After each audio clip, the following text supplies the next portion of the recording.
Check, check, 1-2, 1-2, check, check. Lake Trust Stadium. Leprechauns, Monarchs, check, 1-2.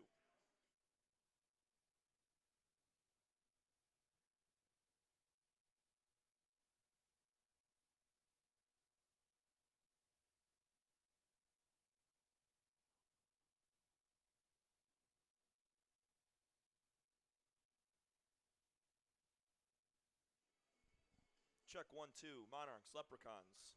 Howell, Michigan, 1-2, 1-2, check.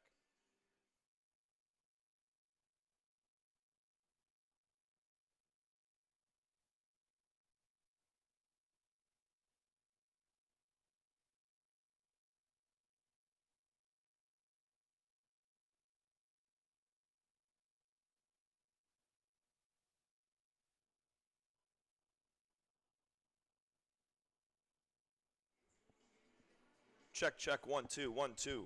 Check, 1-2. Cleary, University, 1-2.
And welcome in to Lake Trust Stadium.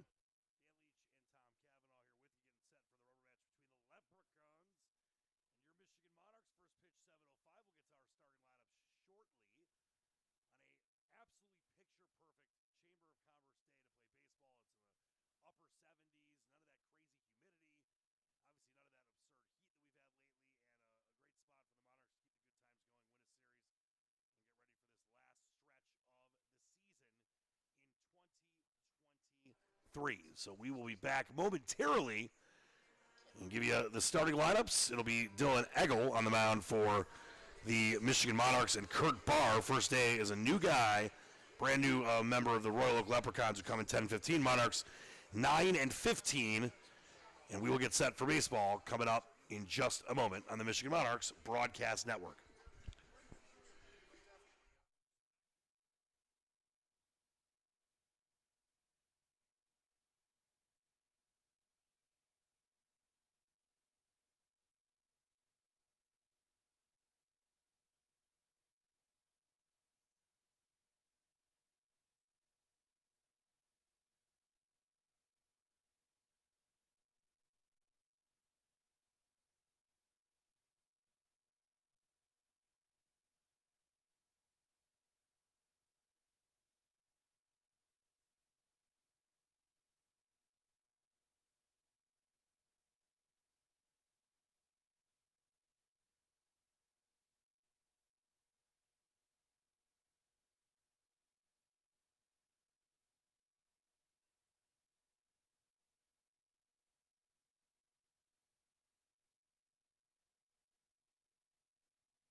And welcome in to beautiful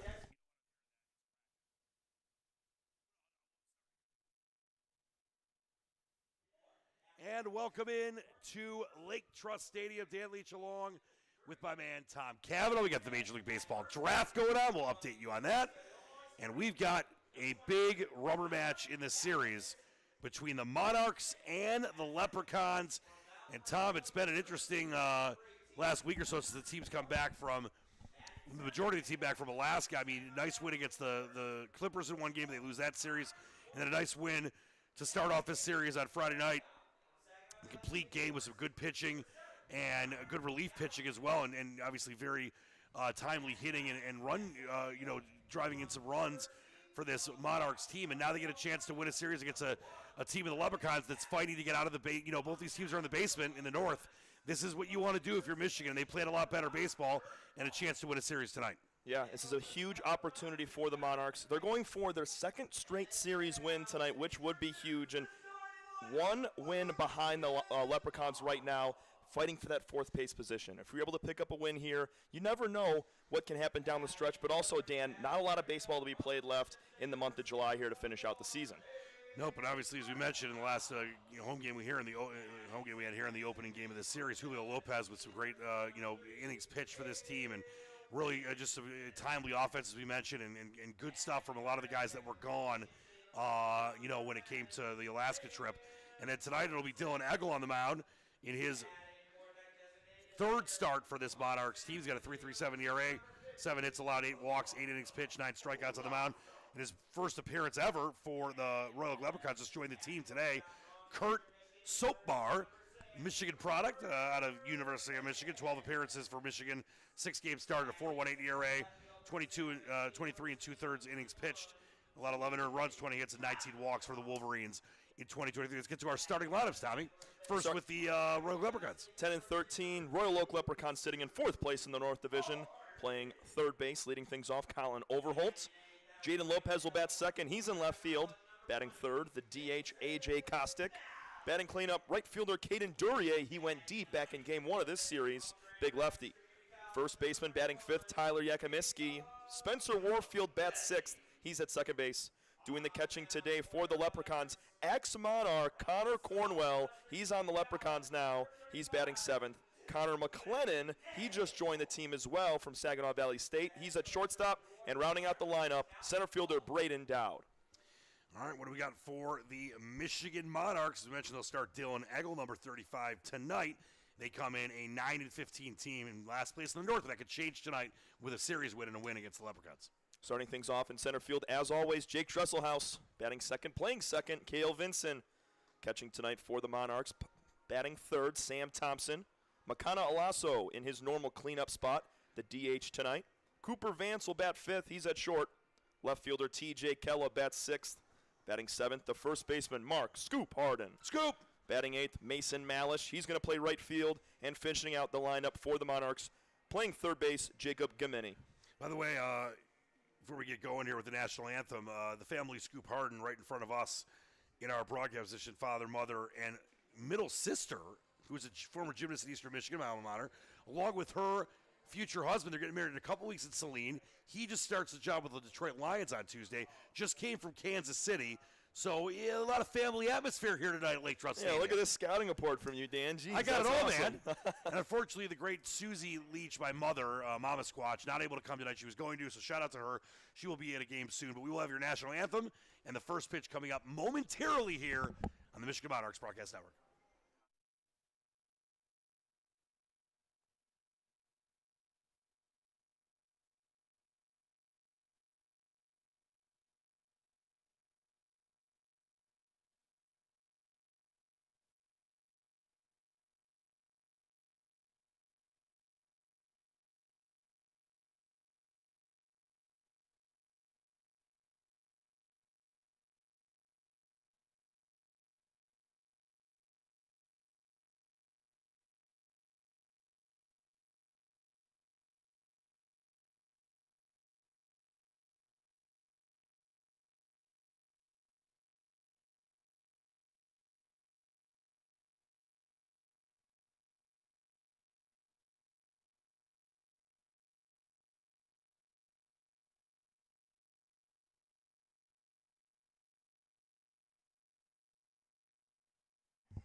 Welcome back in. Dan Leach alongside Tom Cavanaugh getting set for our national anthem before first pitch here between the Leprechauns and the Monarchs on the Monarchs Broadcast Network.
Time to play ball here. Beautiful Lake Trust Stadium on an absolutely picture-perfect night for baseball. Dan Leach here with the great Tom Cavanaugh.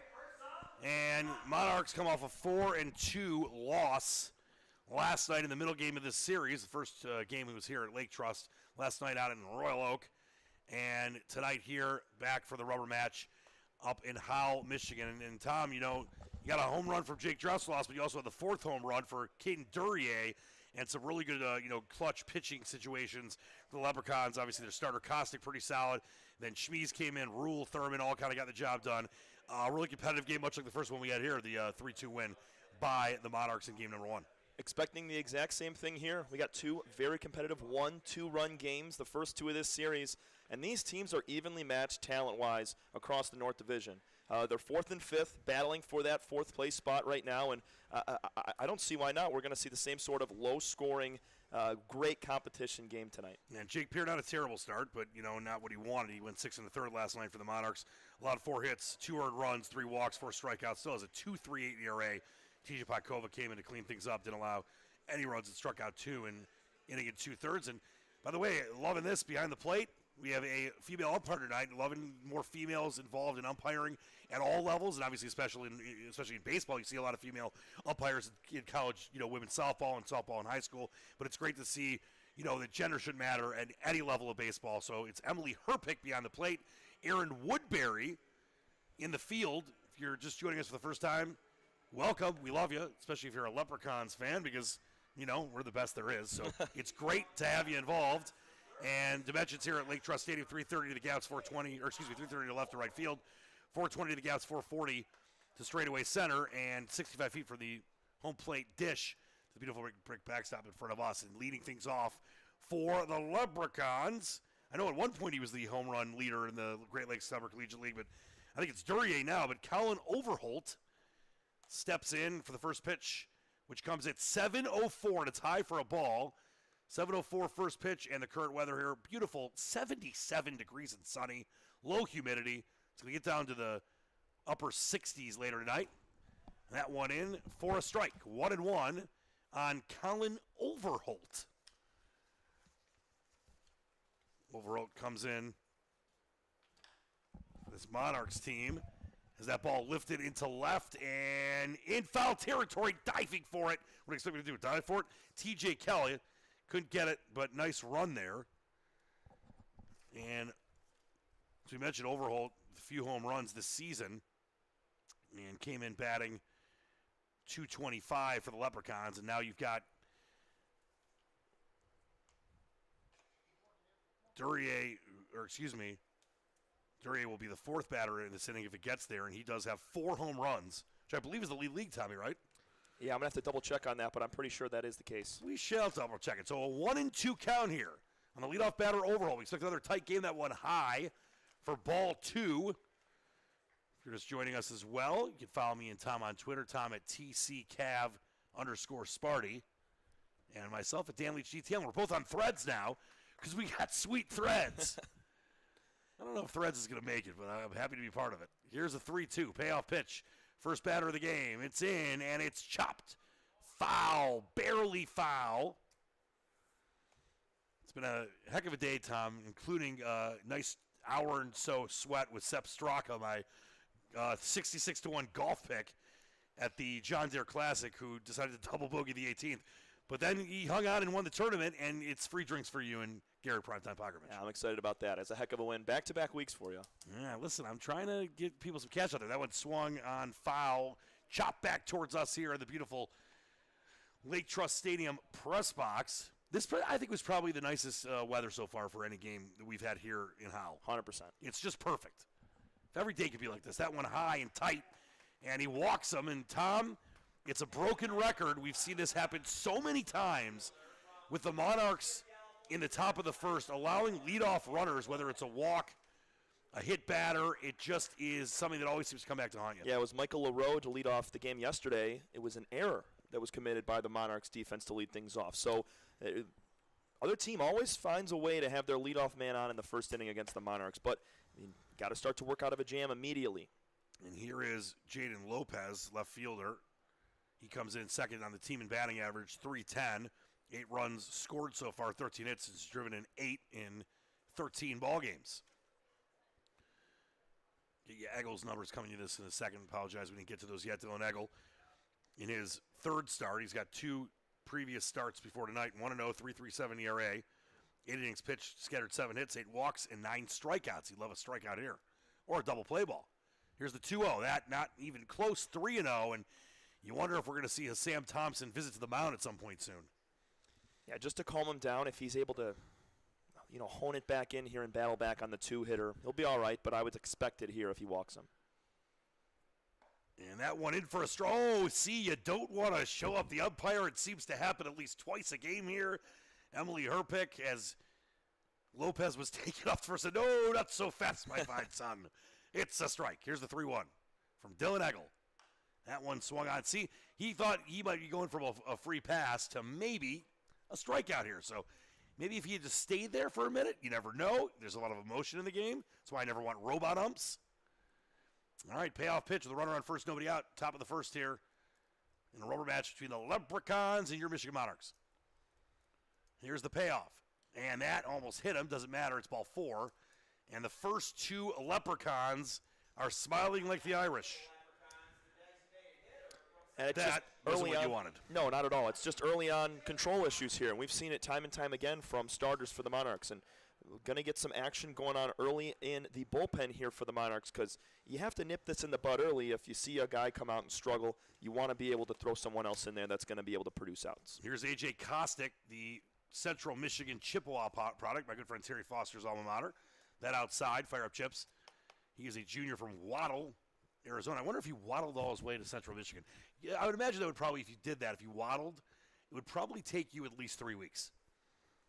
Get up there in Mount Pleasant from Arizona. Here's the 1-0, 2 on, nobody out. Monarchs looking to limit the damage here in the first. There's a strike down the pipe, best pitch so far for Eggle. And Dylan Eggle wearing number 35 today for the Monarchs. Changed their jerseys, we found out shortly before the game. That one high for ball number 2. So trouble brewing early in this one. And, you know, in game number 1 where the Monarchs hung out on 1 at 3-2, they and the Leprechauns got out of some great situations by double plays. Monarchs would love one here, and they throw it on the first. That's been an adventure all season long. And getting back in time is Lopez. So it's a 3-1 count. Hitters count, first 2 on. And Dylan Eggle trying to do whatever he can to get an out here. You don't want to walk the bases loaded. That's what Rick Vaughn used to do in the California Penal League.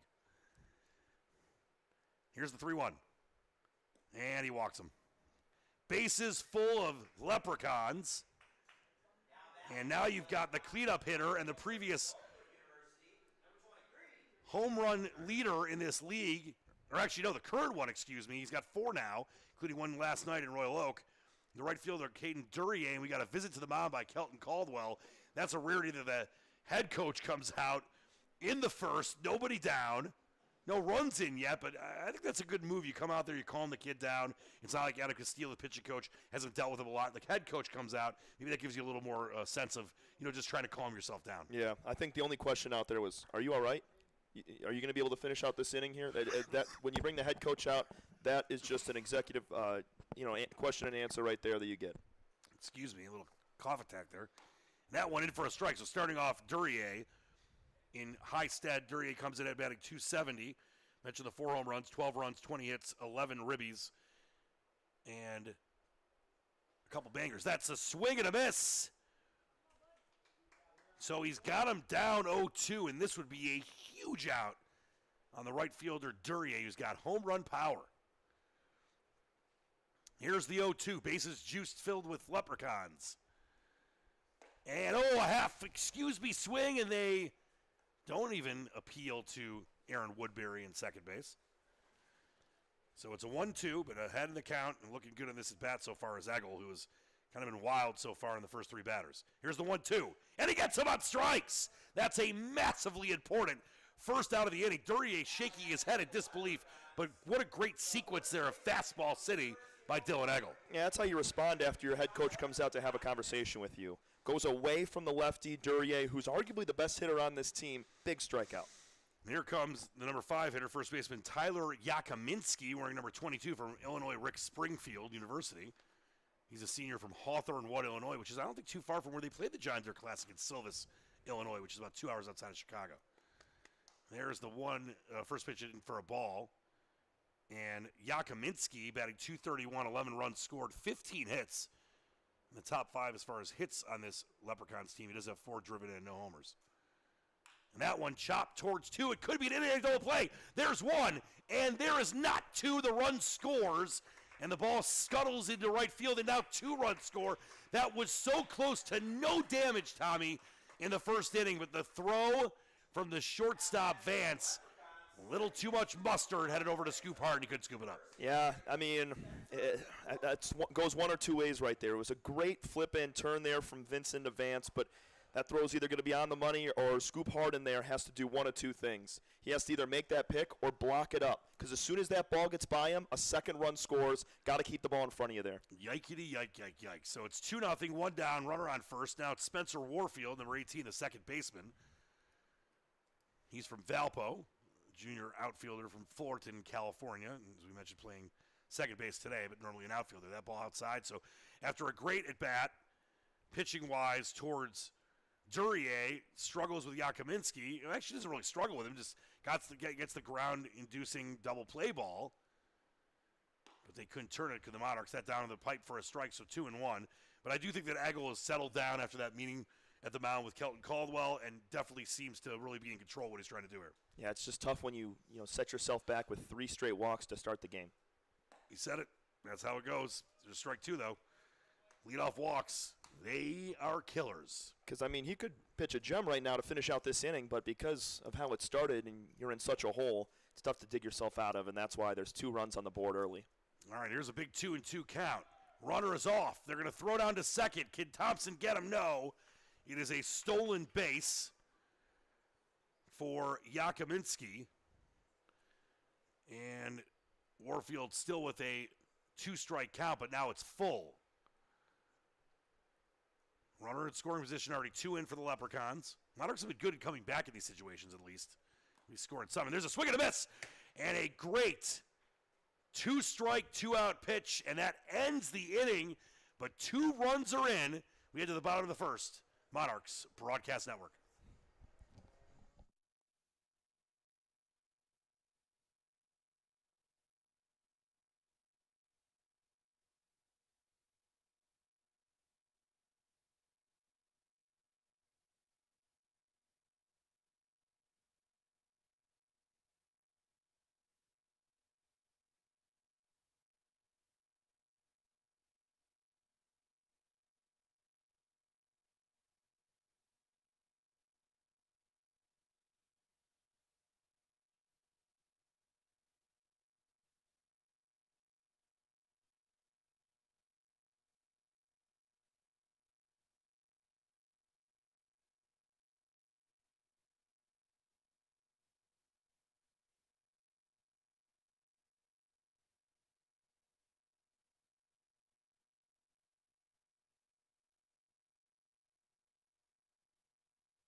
Welcome back to Lake Trust Stadium. Dan Leach alongside Tom Cavanaugh. We start at the bottom of the first here.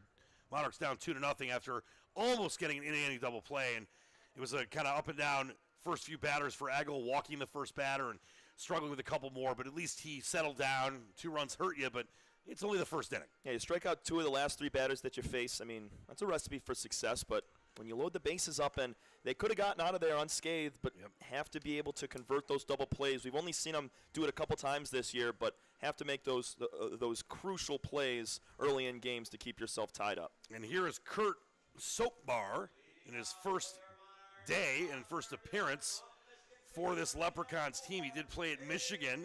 12 appearances, 6 games started for Kurt Barr. 4.18 ERA at 23 2/3 innings pitched at 11 earned runs, 20 hits, and 19 walks for the Wolverines. Leading things off, Jake Dresselhaus had a homer last night at Royal Oak. He'll play center field tonight. He swings and misses. Pitch number 1. Dresselhaus comes in batting .280 with that dinger, 7 ribbies, 14 hits, and 16 runs. Last night did have 2 hits. That homer drove in 2 and also scored a run, but struck out twice. And that one back to the backstop, 1-1. This is setting up Tom like we felt the last couple games would be. Very tight, drawn out, close, back and forth games. That one high on Jake Dresselhaus, who hails from Highland, Michigan, and Tom's favorite place on earth, Michigan State. Yeah, we got a good rivalry on the mound right now. Yeah, we sure do. Go Blue. But I'm not cheering for Royal Oak. But just go Blue in general. I'm excited to see Barr pitch. I mean, he had a pretty good sample size with the Wolverines last year, so being able to compete out here against this Monarchs team, it's going to be fun. Big Ten baseball, no joke, especially the Wolverines. That one in for a strike. Oh, and he was walking towards first, too. He actually spun his bat to Dresselhaus, but he's got to come back for that's the second batter in the first inning. Obviously, one for the Leprechauns and now the first batter for the Monarchs. They didn't wait for the call, I don't think he was trying to show up umpire Emily Herpick, but you don't want to just stay there and see what they say. And that one sprayed foul, because then a lot of times when that happens, if you have a 2-strike count, you might kind of press a little bit there because you know you're not going to the call now. The strike zone might kind of shorten a little bit. You ever do that? You ever have a for sure ball you thought and it was a strike? You kind of walked halfway to the first base? No, I always look back at the umpire to make sure. Are you sure? Are you sure? Well, we're sure about that one. It's a called strike 3 on Dressloss. Good start here for Kurt Barr. Up now, the number 2 hitter, Cale Vinson, the second baseman, number 3. Vinson leading the team in batting average at .484, has 15 hits, 5 ribbies, and has scored 5 runs. Here's the first offering from Barr. That one smacked into left field, and getting under it and missing the ball is Lopez. It's over his head. Are we going to see another triple inning? We sure are. We might see an inside the park home run. Rounding third and coming home for the inside the Parker is Cale Vinson. You don't see it often, but when it happens, you got to step up and celebrate. And how about that to get a run back, Tommy? That was perfect. All the way to the wall. You had Lopez diving out there, and that ball's on the line. You have to be able to block that up. The balls that are high in the air that are going to fall directly down, those are the ones you dive for. But right there, you made Dowd in center field there, go all the way over in the left and throw that ball in. Vincent's got speed. He went all the way around the bases. Speed demon. That's how you fight back right there after 2 in the top of the first you gave up. Shades of Torrey Hunter as a twin and a Tiger. I think he had inside the Parkers with both. I know he definitely had one of the Tigers. Now stepping in is Sam Thompson, one of the great leaders of this team. Catcher tonight, number 10. Second in batting average at .392. That one chopped. Will it stay fair? No, it is going to stay fair, and throwing him out is the catcher, Connor Cornwell, who obviously might sound familiar to some people. He used to be a Michigan Monarch, and not anymore. Yeah, it was interesting. We were going through the rosters yesterday before today's game, and you kind of turn your head and see, hey, Cornwell, he's on the other sheet right now, and you never know what those reasons are, but I think it's because it's a little closer to where he's at. Sure. And no hard feelings. No, of course not. But being in Royal Oak, it's an easier commute for him to go to games. Now it's the DH cleanup hitter, number 50, Makano Alasso. Alasso batting .250, has 5 hits, 2 runs scored, has driven in 4, and also has a dinger. We'd love one here to tie the ball game. That one down for ball number 2. So at least 1 run in on that inside the park home run from Cale Vincent. Gotta love that. And that one smacked into center. That should drop for a base hit. It sure does in front of Braden Dowd. And Alasso is safely on. And now it's Cooper Vance, who's had some nice moments as far as offense is concerned. 4th in batting average of his team at .324. Has driven in 5. 11 hits coming in, and also has scored 8 runs in 34 at-bats. If you're the Monarchs right now, got to be thrilled at how you're swinging the bat. I mean, you got Alasso with a nice piece there the opposite way. Vincent put one in the gap. Guys are cooking right now against Kurt Barr. It's very good to see. Here's the first offering, and it's a strike down the middle. I mentioned, as a side is calling him Kurt Soap Bar. He probably needs to get the soap bar away because it's too slippery right now. Maybe grab some kind of rosin bar. Here's the 0-1. Alasso's going to steal second, and it's going to hit Vance anyway, so it's going to be first and second. He was easily going to have that base stolen. And Alasso, for a big guy, moved pretty quick. Got a good jump there. But now first and second runner in scoring position for T.J. Kella. Comes in averaging .310, 4 driven in, 9 hits, 3 runs scored in 29 at-bats. And he, I think, is licking his chops at this possible situation with a double, maybe giving the Monarchs the lead. And some 2-out magic here. He's been good at it, though. Kella's been able to clutch up. And that one is about 8 feet above the catcher's head. All right, maybe not that far, but it seemed like it. Yeah, it's always tougher than you think for all those catchers to be in that crouch position and be able to jump up to, all the way to the top to snag a baseball. All right, things kind of unraveling a little bit here for Kurt Barr in the first. That one down the middle, that gets him back in control. 1-1 count here, but 2 Monarchs on the base paths. Alasso at second. Kella at first after getting hit by a pitch. Both pitchers have walked one or hit one so far. Here's the 1-1. That one swing and a miss. Great pitch there from Kurt Barr. And here come the Detroit Tigers selecting Enrico Palazzo, the umpire. Now, we'll let you know as soon as they're – Max Clark from Franklin Community High School in Indiana. There's your center fielder. It's a great pick. It's a great pick. Tom Cavanaugh approved, so I do as well. Here's the 1-2. And she rings him up, does Emily Herpick. Kella talking to her, wondering if that wasn't off the plate, but Emily Herpick rings him up. End of the threat for the Monarchs. They do get one back on the sizzling Cale Vinson inside the park home run. We head to the top of the second. 2-1 Leprechauns on the Monarchs Broadcast Network.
Dan Leach back alongside Tom Cavanaugh, leading off this inning for the Leprechauns up 2-1 here in the top of the second. Connor Cornwell might sound familiar.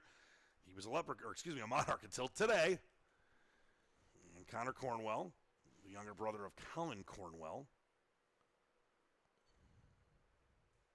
with Saginaw Valley State. He's a sophomore from Sterling Heights, Michigan. Takes a ball from Eggle, who got a little trouble in the first inning. Should have had an inning-ending double play, but ball overcooked on the throw to first from Vance, and 2 runs ended up scoring.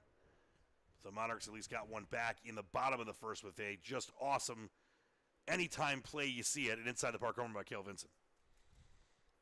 Cale Lettuce Vinson. He was really healthy on that one. And showing bunt is Cornwell, and that's strike one. I will say Emily Herpick has been very, in command of her strike zone tonight. It's been pretty fair, but she's called a couple of guys out that thought they had walks. Yeah, no, she's been all business. And that one right back to Eggle. He's going to underhand throw it to Scoop Harden. Easy first out of the inning. And here comes the shortstop, Connor McLennan. You got back-to-back Connors in the lineup, number 7.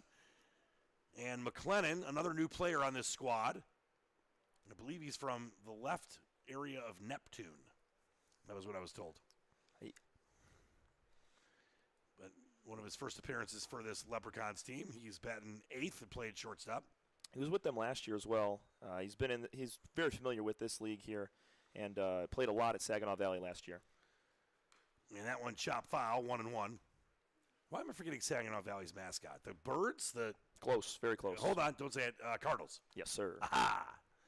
I got a good friend, Lauren Solom, who I called her games at Heartland, part of that state championship runner-up team. She went to Saginaw Valley State. And that one over his head. So it's a 2-1 count here on the 8-hitter, Connor McLennan. Here's his Saginaw Valley State numbers: 342 slugging percentage, 292 career average. That went out in for a strike 2-2. And a home run, drove in 60. 51 walks, 66 strikeouts, 24 stolen bases in his career there. And we'll give you his numbers just a moment for 23. And that one chop foul this season for Saginaw Valley State. 39 hits, 32 runs, drove in 21, had a dinger, 14 walks, struck out 25 times, 6 stolen bases for a 279 average and a 321 slugging percentage. Not bad.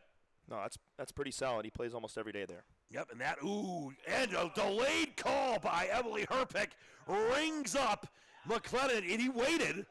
He waited, so it wasn't like he was trying to show her up.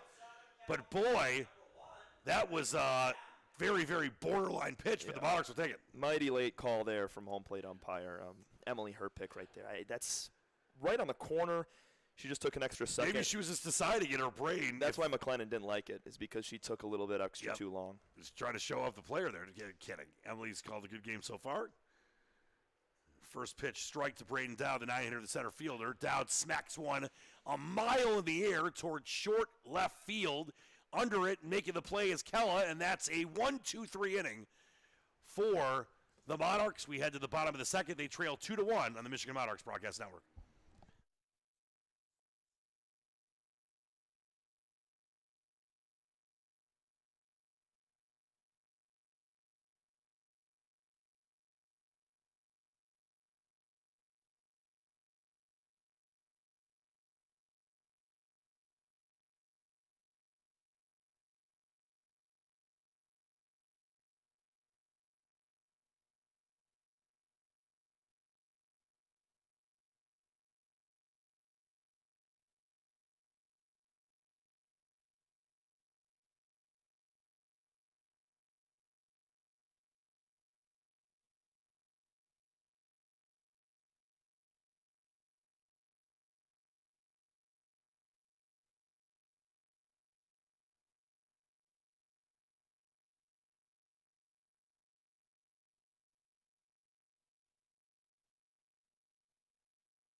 Welcome back to Lake Trust Stadium. We mentioned earlier in the broadcast Scoop Harden's entire family here, including his sister, is about to get married in a couple weeks. Congrats to her. And here comes big brother Scoop Harden, first baseman, wearing number 2 for the Monarchs. And he takes a ball high in his second inning of work here. Kurt Barr, first appearance, first day really, for this Leprechauns team. Harden comes in batting .273. Takes another ball, 15 hits, 7 runs, 3 ribbies, and 55 at-bats for the Monarchs out of Saginaw Valley State. Again, another Saginaw Valley State player, junior from Superior Township. And he smacks another one out to right field. Under it is Duryea, makes the play, and it's 1 up, 1 down for the Monarchs here in the bottom of the second. I'm excited to see if Kurt Barr is able to settle down in these next couple innings. He only gave up that one loud swing to left field that if Lopez plays that differently, it's not an inside-the-park home run, and might have kept the Monarchs off the board to this point. But he's going to settle in, I think, in the next 2 to 3 innings. Leprechauns also have a very solid bullpen to roll out. We saw even yesterday A.J. Kostick, who's DHing today, one of their better hitters. He was the starter. It was then David Thurman who finished things out late. Have a few guys in there that can go. Here's the 8-hitter Mason Malish, swings and misses on the first offering. He's playing right field today. Comes in just a 150 average. He's only played 6 games so far. This is his 7th. Does have a couple runs scored, a few hits, and a few ribbies. That one swung on and missed again. Quickly down 0-2 is Mason Malish out of Schoolcraft Community College, a junior from right here at Holland, Michigan. He can walk to the games if he wants. Here's the 0-2 from Kurt Barr. And a swing and a miss. That was the by far best sequence of the night for Kurt Barr. Maybe swinging on a couple he'd have to right away. And that at bat was Malish, but good-looking stuff there from Kurt Barr. That's how you dice up a hitter right there. Fastball right at the hands, let her high. It's tough to catch up to that pitch when it's riding in at about 88, 89. I believe that's the 3rd strikeout so far for, or check that, I'm sorry. Yeah, that is the 4th strikeout. 4 strikeouts for Kurt Barr, right? Yeah, he got Dresselhaus to start the inning last inning and got Kella to end it. And now up is Jason Gamendi, the 9-hitter, playing third base tonight, number 31. Gamendi, 179 average, 9 games, 5 runs scored, 5 hits, 3 driven in, just like Malish, excuse me. And that high for a ball, 2-0 quickly on Malish. Sorry, 3-0. A little delay on the scoreboard there, but Garrett's working 5 jobs. Just kidding, prime time. You're doing great. That outside and a 4-pitch walk. So we've talked about the 2-out Monarchs magic, Tom. They've shown it a lot here at home. Can they get some more 2-out magic as they turn the lineup over and bring up Jake Dressel off the center fielder? You said it, Dan, turning that lineup over. That's the biggest thing here in the second inning. Dresselhaus, and obviously we saw from Vincent last inning, these guys with 0, 1, or 2 outs, doesn't matter. They're going to be shooting gaps, trying to score a run. And Dresselhaus did go deep last night at Royal Oak. He's yet to have a home run here at Lake Trust Stadium. He'd love a 2-run bomb here. And he shows bunt and chops it almost back at himself off the wall. You know, he fell down there. It was a pretty forceful punt attempt. That was scary. Yeah, he bunted it towards, behind home plate to the right. He was squaring his entire body up to the pitcher, facing him with both shoulders, and that fastball rides in on his chest. You surprised he showed bunt there with 2 down? I am, but I think he had the third baseman Overholt a little deep there. All right, here's the 0-1. Here comes the steal attempt. It's going to be easy for Malish. For Gameni. So now Dresselhaus with a runner in scoring position, but an 0-2 count. And here comes Kurt Barr looking to get out of this inning with any further damage, already leading this game 2-1 for the Leprechauns. Here's the 0-2 on Jake Dresselhaus. And it's outside. How about yesterday? Ellie De La Cruz steals second, third, and then home. Yeah, I was talking about this before with Garrett and Mark Sackett over here. Back in April, Cincinnati was pulling 7,500 fans to their games. Do you want to guess how many they're pulling out to their games now? 45,000. That's unbelievable. And they got a great fan base, but they've been a bad team for several years now. After being pretty good, that's outside ball 2-2 on Dresselhaus. He is baseball right now. Yeah. He is as electric as it gets. It's him and Shohei, but even still, I mean, he has. Oh, he's got it all. More eyes are on him than anybody else for sure in the league. He's the 5-tool guy that they said Billy Beane was in Moneyball. But he really is a 5-tool guy. Maybe Gets on base. Maybe 6 tools. And that high, and after an 0-2 count, after the base was stolen by Gameni, it's been 3 straight balls, and now a 3-2 count with the runner lifting off on this pitch. Base hit should easily score Gameni and tie this game up. Here's the 3-2 with 2 down, runner on second. Barr gets the sign, sets, delivers, and that swung on and fouled into the wooded area, which I'm sure Aaron Woodbury, our second base umpire, enjoys. Yeah, he's licking his chops over there, looking towards those woods. I'd like to head over to the woods, maybe have a little barbecue, grill some trout. I don't know why you'd grill trout in the woods, but sounds delightful. Try to eat healthier, Tom. Cut some LBs. So trout, very healthy. Now Mike Trout, he's hurt, and that's a swing and a miss. Down on strikes is Dresselhaus, so regaining the composure was Kurt Barr, and now we head to the top of the third, and Tom Cavanaugh will take over. Monarchs down by a run, 2-1 here on the Michigan Monarchs Broadcast Network.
Welcome back into the Michigan Monarchs Broadcast Network.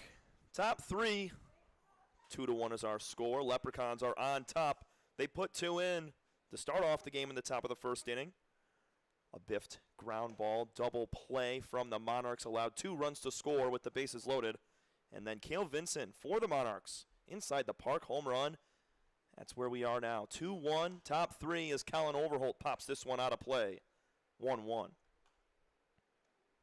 Overholt walked, came around to score, was part of that scoring opportunity in the first. It was a ground ball to Cale Vincent that was turned to Vance. The throw was haywire.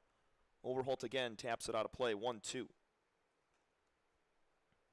Third inning of work for Dylan Eggle. He's been settling in nicely. Walked the first 3 batters, and since then he's been pretty good. Retired the side in order back in the second. He delivers a fastball high and in to the lefty, 2-2. Not a cloud in the sky here in Howell, Michigan. This is pulled on the ground. Backhand play. It's going to be Vincent. Throw on to first is in time. Nice play. Textbook backhander from Cale Vincent. Picked it quickly and threw on to get a speedy Colin Overholt for out number 1. And you can't underestimate this turf either. That ball's going to jump on you a lot quicker than you're used to. Obviously, both of these teams played their summer ball on a turf infield, so accustomed to it. That breaking ball misses down and in on the first pitch. Jaden Lopez. He walked and scored back in the first. He'll pull one foul towards the Leprechaun dugout on the first base side. Evens the count up at 1 apiece.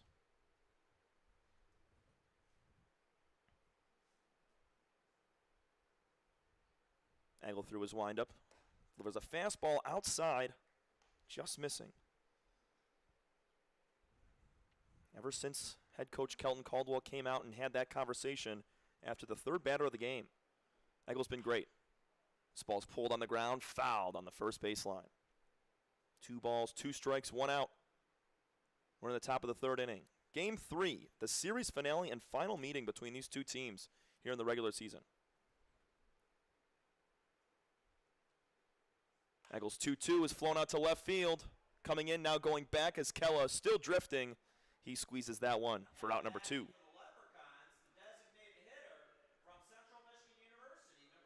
Some pretty solid contact there from Lopez. Just couldn't find a gap and not enough barrel to get it out.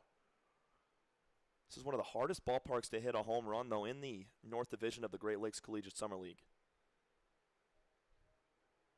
A.J. Kostick, the starting pitcher yesterday, he's in the box. Walked back in the first. He was part of that first 3 batters. Fastball misses at the feet. Quickly 2-0 to Kostick.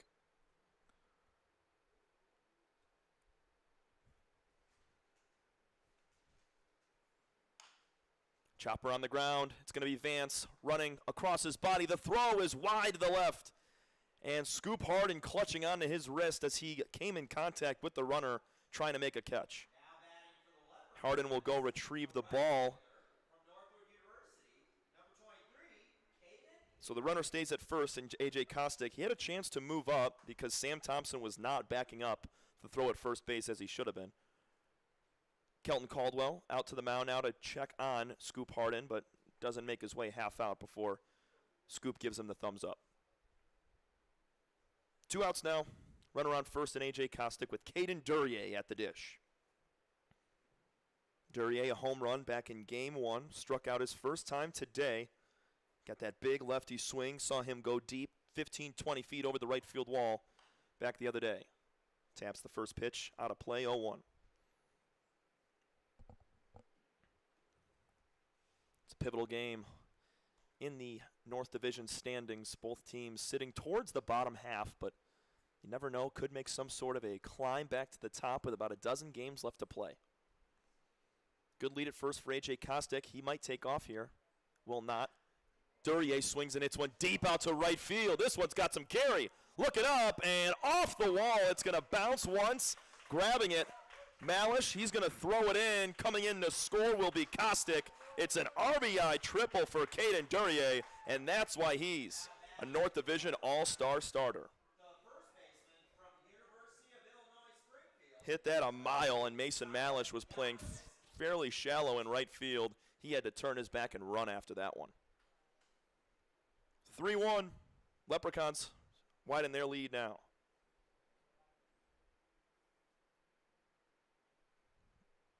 Tyler Yakimiski.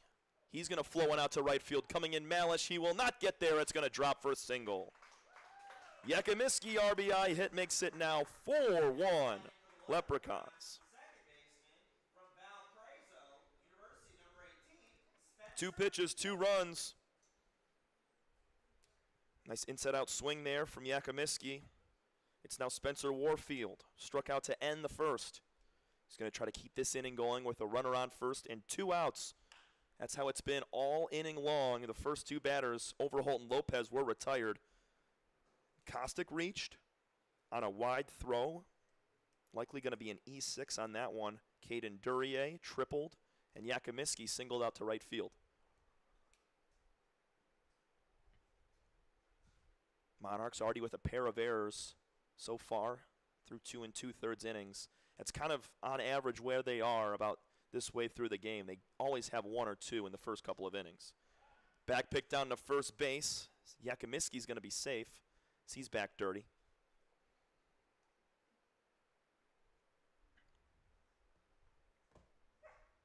Spencer Warfield from Valparaiso, one of 3 members of this Leprechauns team on Valpo. Swinging a tap foul into the glove. Nice squeeze from Sam Thompson behind the dish. That's a breaking ball that he made contact with, and Thompson still caught it. 1 ball, 2 strikes to Warfield. Eggle trying to get out of the inning. Pulls the fastball down and away. 2-2. It's been a piece of the Monarchs' kryptonite all year long, is finishing innings with 2 outs. Opponents always find a way to get a runner on. Yakimiski, good lead over at first. There's another pulled fastball down and away from the righty. And some of those innings start to compound and 2, 3, 4 runs come in, and they could easily be stopped after 1 play, 1 walk. You never know. Full count, 2 outs, runners taken off. That's ball 4 as it skips up to Thompson. So the last 4 base runners have reached, starting with A.J. Kostick. It's now Connor Cornwell. Yakimiski will move up an extra 90 feet. And Yakimiski has caught all of us sleeping. I looked down at my scorecard, and he has moved up to third base. Monarchs kicking their feet in the turf don't realize the runner has taken an extra 90 feet. It is now runners on the corners. Another mental mistake from the Monarchs. Fastball high at the eyes for ball 1 to Cornwell, who grounded back to the pitcher. That was last inning.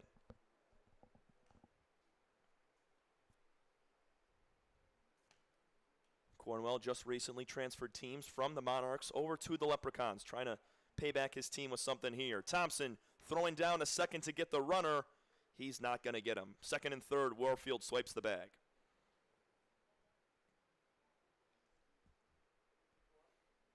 That throw went all the way down to second base. Yakimiski, he's got some speed. Might have had a chance to score there, but Cooper Vance at shortstop's got a pretty good arm. 2-0 pitch on the way to Cornwell. He's going to lace one out to left field right at T.J. Kella, who makes the catch for out number 3. 2 runs in the inning for the Leprechauns, Caden Duryea and Tyler Yakimiski with big swings. We go to the bottom of the 3rd inning, 4-1 Leprechauns on top of your Michigan Monarchs. This is your home for Monarchs baseball. We'll be right back.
4-1 is our score here in the bottom of the third inning. Welcome back, ladies and gentlemen. Tom Cavanaugh bringing you all the way through the third and sixth innings here tonight from Lake Trust Stadium in Howell, Michigan. Beautiful night for baseball.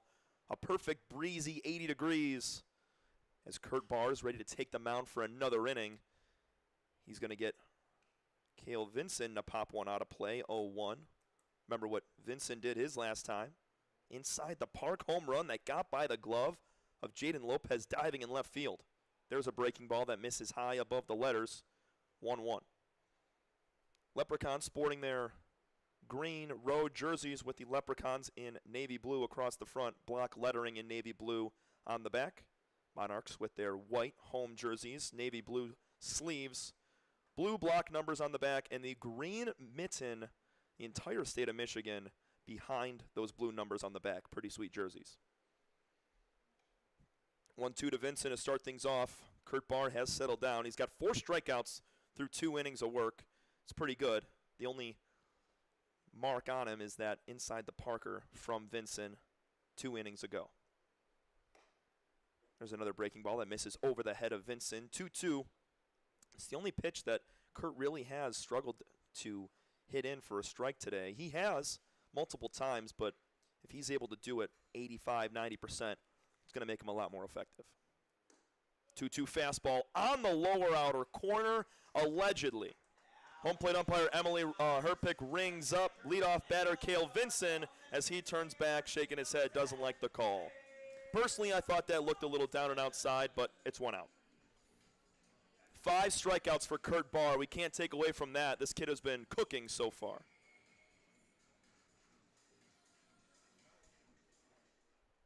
Sam Thompson, ground out victim his first time. Hit that chopper straight up in the air that the catcher Connor Cornwell had to corral. Thompson goes the opposite way, fouled on the first baseline. Makana Olaso waits on deck. He had a hit back in that first inning. 4-1, Leprechauns on top. They scored 2 in the first and 2 in the top of this inning. 0-1 fastball. See, but it's been very consistent. That pitch has been there. That's what rung up Vincent on the lower outer corner. So Thompson's got to make an adjustment and go after that pitch. She's ushering Thompson to get back in the box. 0-2. Kind of speeding up Thompson as he's taking that fastball high and away. 1-2.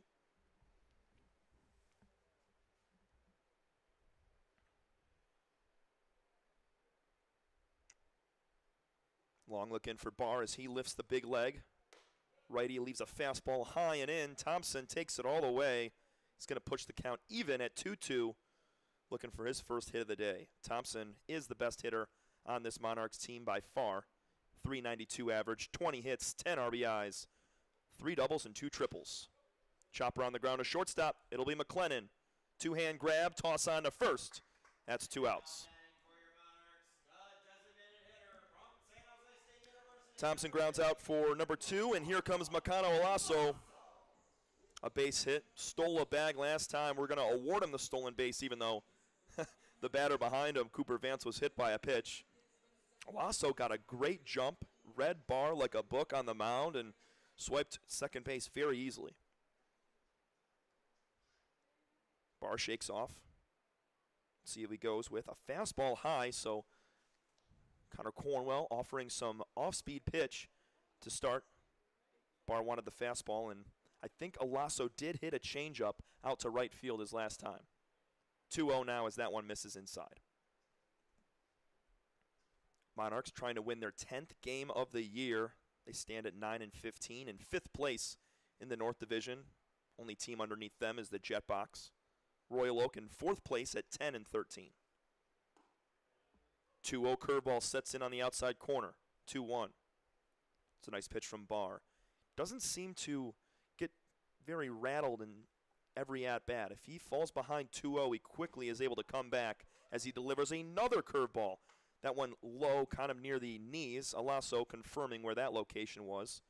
2s are wild across the board here in the bottom of the third. 4-1 Leprechauns. Barr delivers. Fastball high above those lettering. It'll be a lasso, and if we can get to it, Cooper Vance, TJ Kella. Monarchs have been better lately with 2 outs driving in runs. Here's the full count. Breaking ball low at the feet. Great job from Makana Olaso to lay off that pitch. Fell off the table at the last moment. Hakuna Makana. 2-out base runner for the Monarchs. It'll be Cooper Vance. He was struck by a pitch his first time.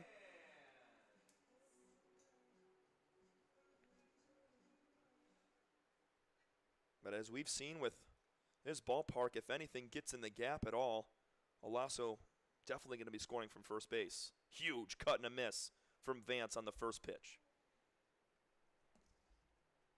Cooper, a .324 hitter, 11 for 34 so far this year. 1 homer, 1 triple, 5 RBIs. He's got 3 doubles as well, so has some pop looking to split one here. Olaso, a pretty good lead over there at first base.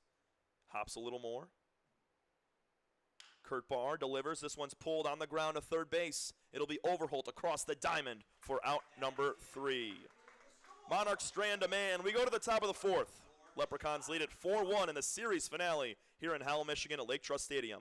We'll be right back. This is your home for Michigan Monarchs baseball.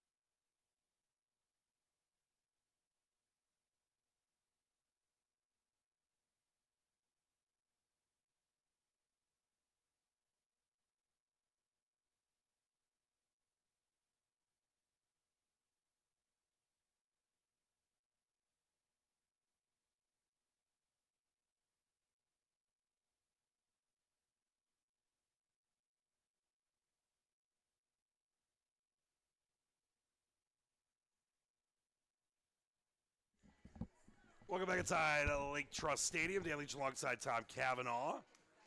Great to have you along for the ride. We do have a pitching change. Call to the bullpen. It's Colton Smith wearing number 32. We'll get his numbers in a moment, but I did want to mention a couple things. First off, she unfortunately didn't come tonight, Tom, but Mama Squatch, my great mother Susie, she is tuned in, loves you, almost as actually more than me. Much like your parents love me more than you. But your dad said he was going to, if I'm good with corporal punishment, then he's finally having as his son.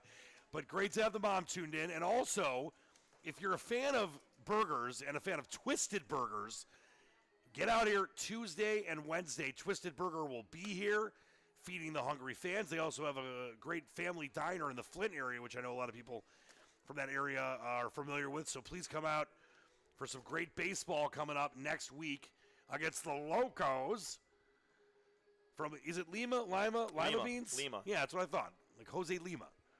The Lima Locos will be here on Tuesday and Wednesday and Thursday, but Tuesday, Wednesday, Twisted Burger will be here, so come out and check that out. Here are your numbers on Dylan Eggle. 3 innings pitched, gave up 2 hits, 4 runs, 2 earned, 4 walks, 3 strikeouts, and almost had an inning and a double play in the first inning, Tom, that would have gotten him out of the first with no runs scored. Yeah, that would have been really clutch. And I know that the Leprechauns came to score 2 back in that 3rd inning, but it would have been a lot more manageable at a 2-1 game here in the 4th. But Monarchs find themselves down a crooked number once again. Got to fight back in the middle innings. So here comes Colton Smith.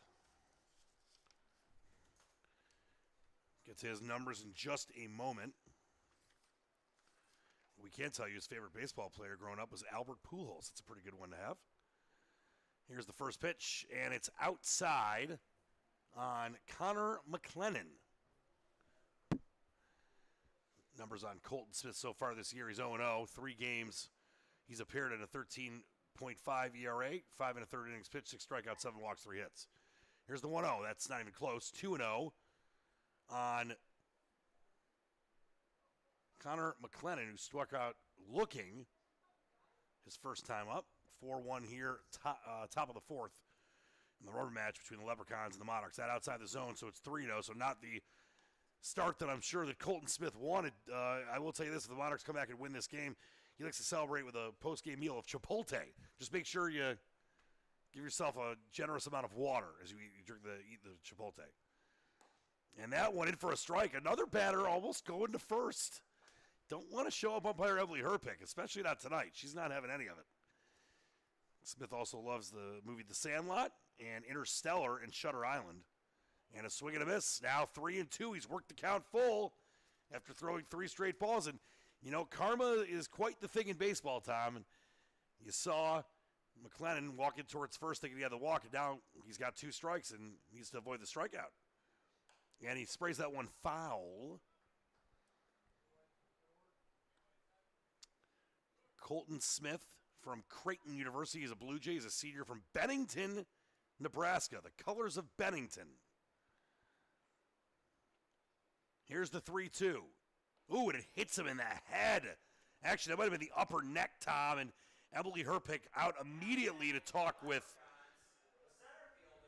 Colton Smith. What? Oh, she's just throwing to the ball. I thought she was going to talk to him about, hey, buddy, stop hitting batters. No, anytime that the home plate umpire comes out and will take their time to walk a baseball out to the pitcher, it is strictly to give the batter that was just hit with the ball time to recover. As you can see, field umpire now, Aaron Woodbury, with his hand up, waiting for time to come back in. McLennan needed an extra second. Perfectly explained there, my fine friend. And here's Braden Dowd, the number 9 hitter. Force out first time up for Dowd.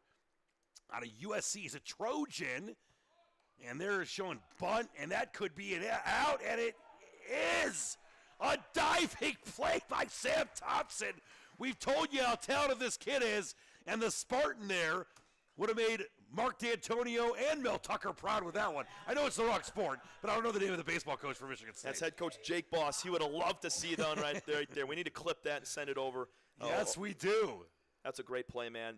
That's a catcher being so self-aware of where the baseball is off the bat, throwing the mask off, finding it, and laying out. So athletic. Heck of a play. Overhold up now. You know what that kind of a play is? That's an all-star play, and that's why Sam Thompson's an all-star. And he's taken off the base runner and into left field. Slicing it is Calvin Overholt. It's going to be first and third as they – now second and third, and they're going to throw him out at second. Out at second, trying to get greedy there was Overholt. And he runs himself out of a second and third situation with just one down. They still do have Dowd on third after he got hit by a pitch, but we've seen the Monarchs do this too.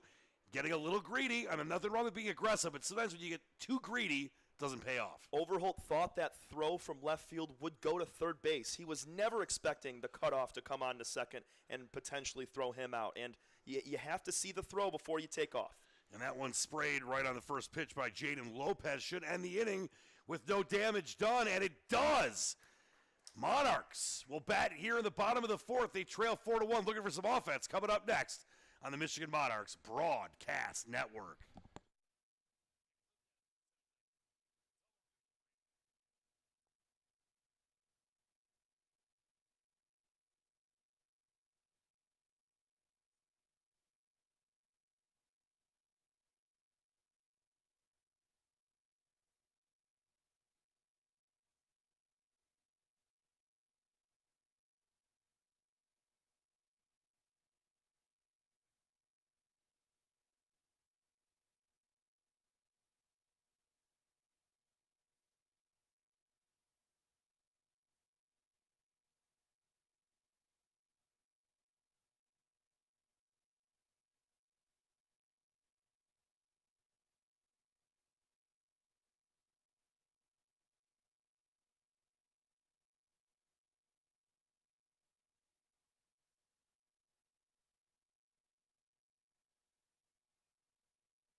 Dan Leach back alongside the great Tom Cavanaugh. I mentioned my mother listening and watching. How about Beatrice Cavanaugh, your mother, Tom Sr., your father.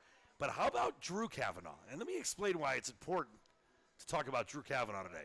We mentioned earlier The Major League Baseball draft is going on. Now, obviously, they're only in the first round right now, first 10 picks. But Drew Kavanaugh with a really good chance to get drafted, maybe top 10 rounds, maybe 12, whatever. If he gets drafted, that's a big deal, Tom. It's a major deal. I mean, he's been working his entire life for this moment right here, and I know it's taken its toll on him the last couple days, but he's been handling it like a champ, and I'd be really happy for him, whatever happens, because he's going to be able to play more baseball regardless, and that's the thing that really matters. He's going to be having fun playing competitive baseball, and either way, draft or no draft, another year college baseball, I'm proud of him either way. He's a heck of a ball player. Nothing but the best to your brother, and he's got a heck of a brother in you as well. And I wonder how your mom, Beatrice, I'm kidding, Julie, feels about that, along with your dad. By the way, final numbers on Kurt Barr, 3 innings pitched, 2 hits, 1 run, 1 earned, 2 walks, 5 strikeouts. Now in number 36, Ben Reif. Do we know if Ben Reif's related to Nathan Reif? Yes. Mark Hackett? He is. Yep, that's Nathan, who's, of course, the sophomore on the Monarchs team's older brother. And Ben Reif out of Southern Illinois University in Carbondale, very long and arduous name. And that one smacked on the first pitch by Kella, and it's 1 pitch, 1 out. Is Duryea under it? Didn't have to really move much. And coming up now is Scoop Harden. We mentioned earlier his family here, his sister getting married in a couple weeks. Scoop forced a fly out to right field in his first at bat. Don't forget, Monarchs fans, Twisted Burger will be here Tuesday and Wednesday, serving up the masses. I'm ready for a Twisted Burger, and I'm told that we each get 4 burgers, you and I, because, we're that cool. And the first offering from Ben Reif is in there for a ball. Scoop Harden, we're number 2, Saginaw Valley State Junior from Superior Township. Why do they feel like they're superior over everyone else? Why can't they just call themselves Township? There's a swing and a miss. I told you this earlier in the season. I'm not a fan of cities that think that they're great, like Granville. Yeah, like why are they so grand? Why is like great Commerce Township? I guess they're flexing some wealth. And that one smacked into right center, and it's a base hit for Scoopity Doop Doop Doop. And he's on safely with 1 down here. Monarchs trail 4-1, and here comes Mason Malish. Malish with a strikeout swinging against Kurt Barr, his first time out, one of those 5 Kurt Barr strikeouts. Yeah, he was sensational. I mean, talk about closing the door in every inning. Cale Vincent, the only hiccup on his second batter, and then after that it was lights out. A lot of fly balls and a lot of weak contact on the ground. Great outing from Kurt Barr. Gotta tell you, reason he played for the Wolverines. Nothing against the Spartans. No. Spartan program's come a long way, but remember, it's been all Michigan all the time for, I would say, the better part of a decade, right? National championship game in the College World Series. Swing and a miss. Malish's first pitch. Go ahead, Tommy. No, I was just going to remind you how that ended up. Yeah, don't. Kumar Rock, I mean, I get it. It was, like, really bad. But, Michigan getting there as a Wolverine fan, it was just – listen, Michigan is not a traditional power. They obviously have had good years with Jim Abbott and others. They've had a lot of good history. There's a strike 1 and 2 now on Malish. But, the Big Ten is not known for getting deep in the College World Series. It's the teams from California and Texas and Florida and LSU because they're used to playing baseball year-round. That was a huge deal for Michigan the year they did it. Yeah, I could not believe it when they did it. I thought for sure we were winning that game, too, or winning the series. Didn't go our way. Either of the national title games in basketball. Should have a title as well. Should have a title in football. I was at the Rose Bowl, Tom. You weren't even born yet. In 97. Actually, were you born? No. That's sad. Not for you, for me. But I was there. It was pretty awesome. One of the most picturesque settings I'll ever experience in my life with the sun setting on the national championship. And that one smacked to deep left. Under it is Lopez. He makes the play, and that's 2 down. With a runner on first in the lineup. About to get turned over if Gameni can get on base somehow. Gameni is first time up with a walk and a stolen base. But that was as far as he went. Jason Gameni wearing number 31 out of Grand Rapids Community College. Do we figure out what their mascot is? Are they the Cheetahs? I completely made that up. That's one that I don't know. I don't know GRCC. Because we got a couple players, Zacharias Salinas from GRCC as well. The Raiders. All right, so he's a Raider. He takes the ball. Ben Reif in relief of Kurt Barr, who, as you mentioned, Tom, was sensational, except for that one hiccup, as you mentioned, from Cooper Vance. And that one in there for another strike. Looked pretty good, even though he's gotten some contact a few of the batters he's faced. Let's see what Gametti can do here. Gametti came in averaging just 179. Would love to up that average above the Mendoza line. Here's the 1-1, 2 down, runner on first. 4-1 Leprechauns. That one skipped the dues in there, and it's 2-1. If you're just joining us, welcome to the broadcast. You can follow Tom on Twitter at TCCav_Sparty. Just kidding. And myself at Dan Leach GTM, and we're both on threads because we have cool threads, and we are cool threads. I'm yet to post, though. I don't know if I will. Well, I mean, you can't just sign up and not post, Tom. I actually posted the Monarchs tonight. And that one sprayed foul. I mean, listen, I'll allow you like a 48-hour grace period. Okay. You got to post something in 48 hours. But it is kind of cool because you can already like add all the contacts, and you don't have to go and try to follow everybody. People have already followed me, and I'm very popular and humble. Here is the 2-2. Twos are wild. 2 strikes, 2 balls, 2 outs. Runner on first. Monarchs down 4-1. Would love someone here. Runner almost takes off. Doesn't matter. Swing and a miss. Down on strikes is Gametti. And the Monarchs are out of the 4th. And we head to the top of the 5th in a fast-moving game. Leprechauns lead at 4-1 here on the Michigan Monarchs Broadcast Network.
Dan Leach back alongside Tom Cavanaugh. Monarchs fans head out here on Tuesday and Wednesday. Games against the Lima Locos. And Twisted Burger will be out here with the food truck, serving the fans some tasty burgers. Some of you might be familiar with their family diner that the family owns out there in the Flint area. And as we start the top of the 5th here, the DH up, A.J. Kostick. Kostick with a walk and a error, and then he scored on that. And now Kostick up for the 3rd time, and he faces Colton Smith in his 2nd inning of work in relief of Dylan Eggle. And fires one in, that's chopped to 3rd. And Gametti's got it easily to Harden, throws him out, 1 pitch, 1 out. Love that when it comes to economical starts to an inning. Yeah, I mean, you're down a few runs. That is how you want to do it. Keep your defense out on the field for as little time as possible. You want to spend all your time in the dugout trying to get those cracks at pulling back on a few more runs. We're halfway through this game right now. Monarchs are going to need to slam the door here shut and put up another goose egg with Colton Smith on the mound. All right, now taking a first pitch ball is Caden Duryea, the right fielder. Oh, they called that a strike, actually. I apologize. I'm sorry, I was reading a text. I'm normally a good multitasker, but Garrett Primetime Pogrovich has shut the door, and I'm really hot now. That chopped past Scoop Harden with foul. I want to give a shout-out to Garrett Primetime Pogrovich today because he's doing like 5 different jobs, and he's handling it like a cool cucumber or a penguin in Antarctica before the polar ice caps melted. Very proud of him. Very proud of Nick Nowitzki, our great PA announcer. Even proud of Mark Hackett-Sackett, the GM of Royal Oak, who's sitting next to us, and putting an O on front of every one of his players' names. That nowhere close, and it's 1-2 on Caden Duryea. Duryea with a strikeout swinging and a triple Lindy in his 2nd at bat. Here's the 1-2, 1 down, base is empty, 4-1 Leprechauns, and he fires one into right field. Nice hit there by Duryea. No chance at getting that one was Malish in right field, and a 1-out base runner for Royal Oak. And that's why he's so solid. That's a very slow breaking ball that hung up in the top of the zone for a little extra, and Duryea was able to stay on his back half, keep his bat through the zone as long as possible, and slap it out to right field. Didn't have a ton of velocity on that baseball, but just enough to have yourself your second knock of the game. Caden's legit.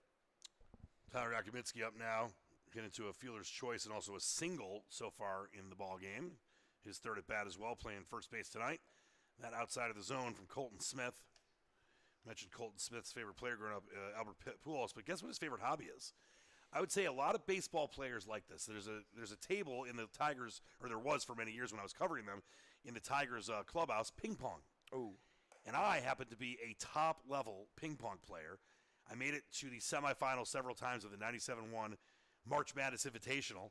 We had a very, very serious. I used to literally come into work. It was not even warm some days.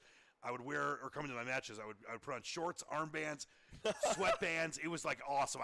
One time I brought like a cheering section with me that we walked in saying the champ is here. Peanut gallery. Yeah, it was great. I actually will say this, not that it really matters, but everyone took it very seriously. Me and Jeff Lesson played. Lesson, my good friend, a long time host of a golf show. It's 3-0, by the way, here on Yakuminski. Finish up the story, 3-1, excuse me. And now 3-2 with a swing and a miss. So we did have the highest attended match in the history of the tournament. We did it for about 6-7 years. And for whatever reason, I mean, obviously I'm very popular, and people just wanted to see me in Lesson. Oh, 2-2's the count. Apologies to getting ahead of that there. We had about the whole building came to watch the match. And I was very nervous. I ended up losing. But it was very emotional. That sounds like a lot of fun, though. I mean, I'm telling you, everyone took it it was fun, but they took it very seriously. People would come and watch. There was a lot of, like, very friendly trash talking. Most of the hosts, unfortunately, were not very good. Yeah, Jeff can't give you a lesson on ping pong. Nope, that went in there and chopped 100 feet in the air. Under it is the second baseman making the play for out number 2. That's Cale Vinson. Yeah, a lot of the broadcast hosts at the ticket, I mean, my late great friend Jamie Samuelson, he was a pretty good player. But like Valenti never played, Foster never played. My boss Jimmy Powers, the program director, longtime program director, he played. I smoked him. But it was awesome. It was cool because you get to see people see salespeople, other stations, hosts. Love ping pong. And baseball players like golf love ping pong.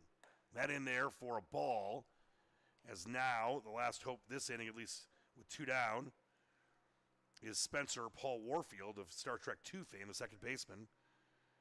Warfield 0 for 1 so far tonight. And that outside 2-0. Warfield also walked and had a stolen base in the third. We're here in the fifth. Dan Leach alongside Tom Cavanaugh. Tigers have picked Max Clark, fifth overall, right? Yep. No, sorry, third. Third. Great pick by them. He was thought he might go number 1, and a swing and a miss, and down to first, and almost into right field again. Monarchs make an adventure of throwing to first and second all the time. But we are also awaiting, it's going to be a little while from now, Drew Cavanaugh, Tom's brother. He's the older brother, right? No, he's younger. He's 21. He could be selected, you never know when, but maybe 10th round, 11th round, there's a strike, so it's 2-2. 2s are wild, 2 strike, 2 outs. Runner on first, and the Monarchs down 4-1. Would love to get out of this inning with Colton Smith on the mound with no damage done and get to the bottom of the fifth, get some offense going. They haven't scored since the bottom of the first, and they scratched across 1. They inside the park homer. There it is, swing and a miss. Great pitch there by Colton Smith. Warfield down on strikes. We head to the bottom of the fifth. Let's get some runs. Monarchs down 4-1 on the Michigan Monarchs Broadcast Network.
Dan Leach back with Tom Cavanaugh. Tom was showing me his brother Drew Cavanaugh's stats from Florida Southern. Pretty good stuff, man. 33 walks in his senior season. 12 pops as well, 56 overall hits, 42 runs driven in. Those are solid. On the mound now for the Leprechauns is Jake Coulter, and the first pitch swinging and digging for more is Jake Dresselhaus. That's going back to the Mets. Do we have another inside the park home run coming? I think we do. Rounding third and going home easily with another inside the parker. The second of the day for the Monarchs. Jake Dresselhaus. Vincent had the first, Dresselhaus the second. When was the last time in any level, in any game, you saw two inside the parkers in the first 5 innings of a baseball game? I'm sure it's obviously happened, but it doesn't happen often.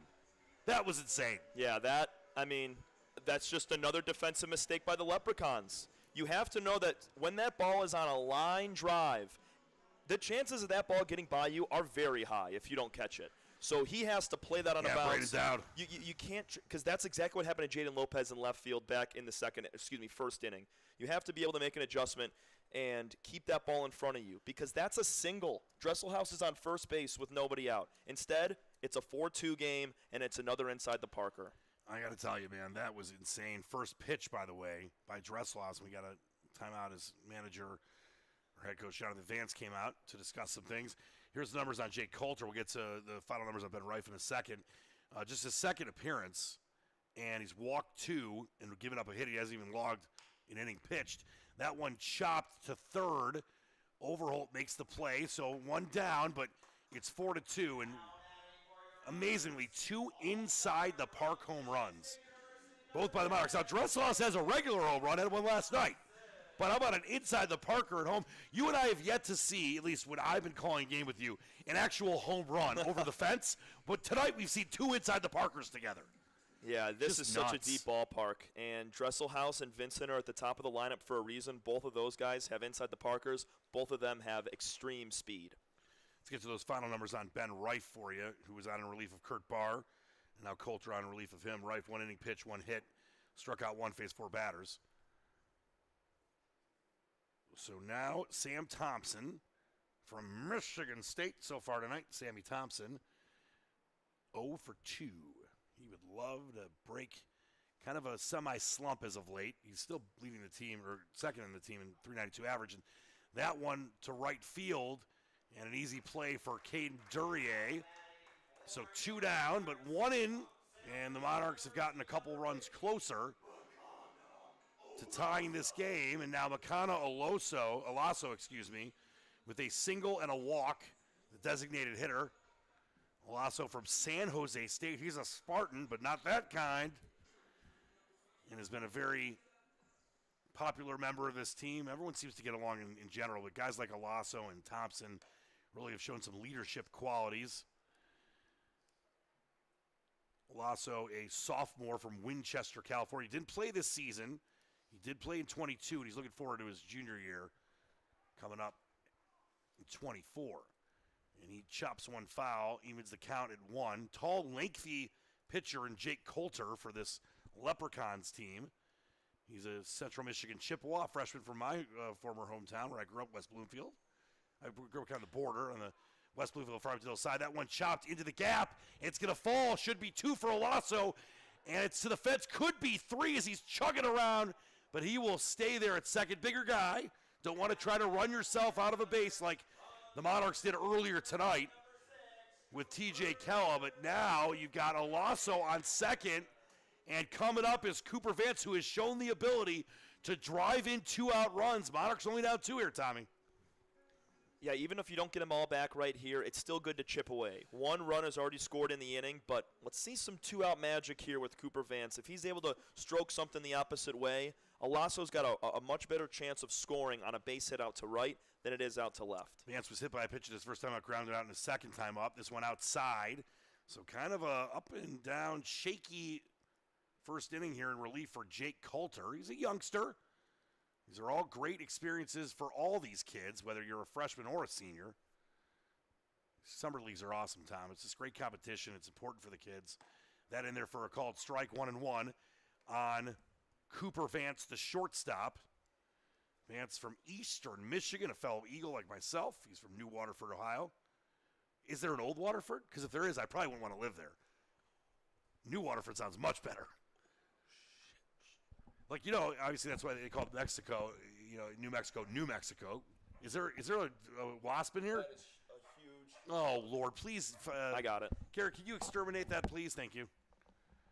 Or Tom will do it. I hate bees. Oh, it's out, right? Good job. That one's smacked to third. In the gap, it could score a lasso. He's rounding third. Here comes a lasso. Into home plate. There is a throw, and it's in time. Oh, no, it's not. That looked like it was in time, but he's safe. Emily Herpick says he gets it in time. It was a bang-bang play. Credit to Cooper Vance for splitting it into left field. And out to argue is Jonathan Vance. He can't believe it. You don't want to get tossed here. This is still, just in the fifth inning. And Vance is using his hands to be very expressive here, Tom. Maybe he's showing her, listen, later tonight I will make myself a steak on the grill. It's a tough call to make right there. Because Herpick is behind both of those players right there, and she can't really see much of the tag. And from our view, Alasso's hand might have gotten in there, but I still think that was very, very close. The reason that I called it safe is because from our angle, it sure looked, I thought he was out. It's going to look like he tagged him. We could see the front of, the catcher. Yeah, it seems we could see Cornwell. It seems like the throw beat Alasso to the plate, but his hand somehow got in there. That's what her pick says. Either way, he is safe, and it's 4-3. And now up is T.J. Kella, who ran himself out of a situation earlier. Or am I forgetting who that was? Who was that, Tommy? That ran themselves out of, got tagged out at second for the Monarchs. Yeah, I think that might have been Gimeni. Yeah, Gimeni. But so far tonight, Kella with a strikeout looking and a fly out to right field. So Kella looking to tie this game with a base hit. 0-2 on him, though. It's been a very adventurous inning for Jake Coulter, that's for sure. And the 0-2 is in there for a called strike three. Kella pointing to the zone, not agreeing with it, but walking away like the upright man and humble man he should be. But the Monarchs get a couple back. They're down by just one as we head to the top of the sixth. Tom Cavanaugh will take over on the Michigan Monarchs Broadcast Network.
Top of the sixth inning, the Monarchs have pulled a little bit closer as we enter the later innings of tonight's ball game. Welcome back in, ladies and gentlemen. Final meeting between the Leprechauns and the Monarchs here in the regular season. It's a 4-3 ball game. Royal Oak clutching on to a one-run lead after the Monarchs pick up two inside the park. Home run from Jake Dresselhaus, the second one today for the Monarchs, and an RBI single with 2 outs for Cooper Vance. Bang, bang play at the plate. Alasso just sneaks the hand in, and we have a one-run ball game. Smith back on the mound with that three-quarter action as he whips across the mound, leaves a ball outside. It's 2-0 to start against Connor Cornwell. Be Cornwell, McLennan, and Dowd. 7-8-9 here for the Leps. Pulls another fastball away. Smith has been solid so far today in relief. Just gave up that one single to Duryea last inning. And then he gave up one back in the fourth to Overholt. Was quickly thrown out at second base, trying to stretch it to a double. 2-1 to Cornwell. Breaking ball swung on and missed. That one fell off the table at the last second. 2-2.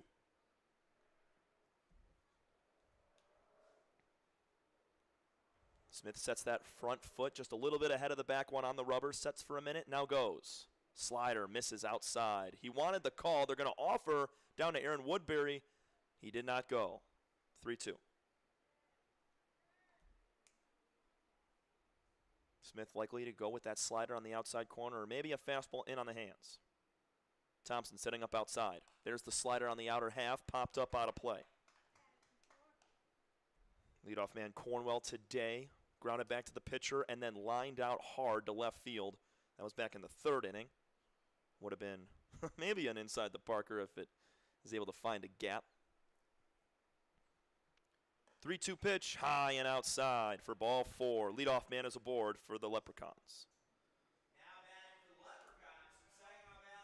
Third time in 6 innings that the Monarchs have allowed the leadoff man to reach base via the extra pass, whether it be a hit batter or a walk.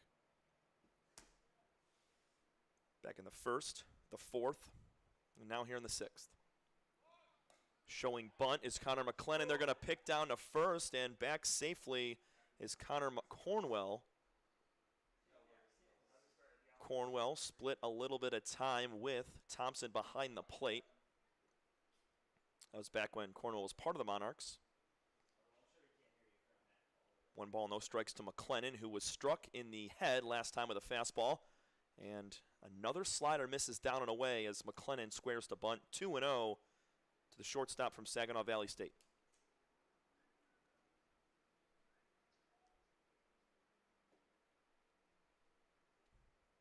Cornwell, good lead over there. Thompson, though, likely to try to throw him out here if he takes off.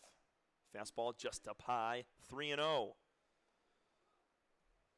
Smith's got to correct something fast, make an adjustment, and come back here on McLennan in a 1-run game. As your team has crawled back in it, you have to continue to shut the door here against your opponent.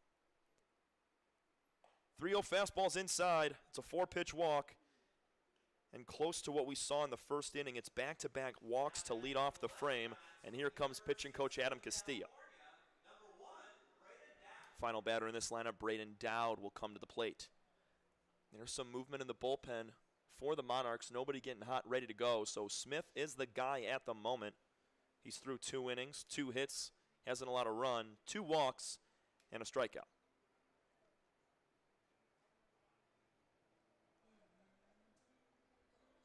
The sun's starting to set here, just over that left field foul pole. Going to play a little bit of a role in our right fielder and maybe center fielder and how they view the baseball in the next couple of innings. Days starting to get shorter, though, as sunset just projected under 9 o'clock. Sorry, just over 9 o'clock.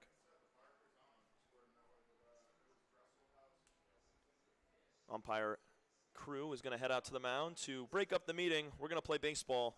Back-to-back walks to Connor Cornwell and Connor McLennan. Have 2 on with nobody out. Colton Smith trying to get out of a jam. Monarchs working with 2 on, nobody out once again. They trail by 1. We're in the top of the 6th inning. Monarchs were able to grab 2 in the bottom of the 5th to pull within 1. Standing tall in that left-handed box is Dowd. He's going to swing at the first pitch and pop it up to shallow left field. This could be trouble. Kella dives, makes the catch. TJ Kella down to his butt, sliding, makes the catch, and both runners will stay where they're at. Nice job by TJ out in left field for out number 1.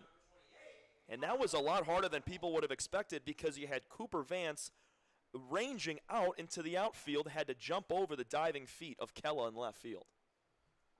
1 out, 2 on.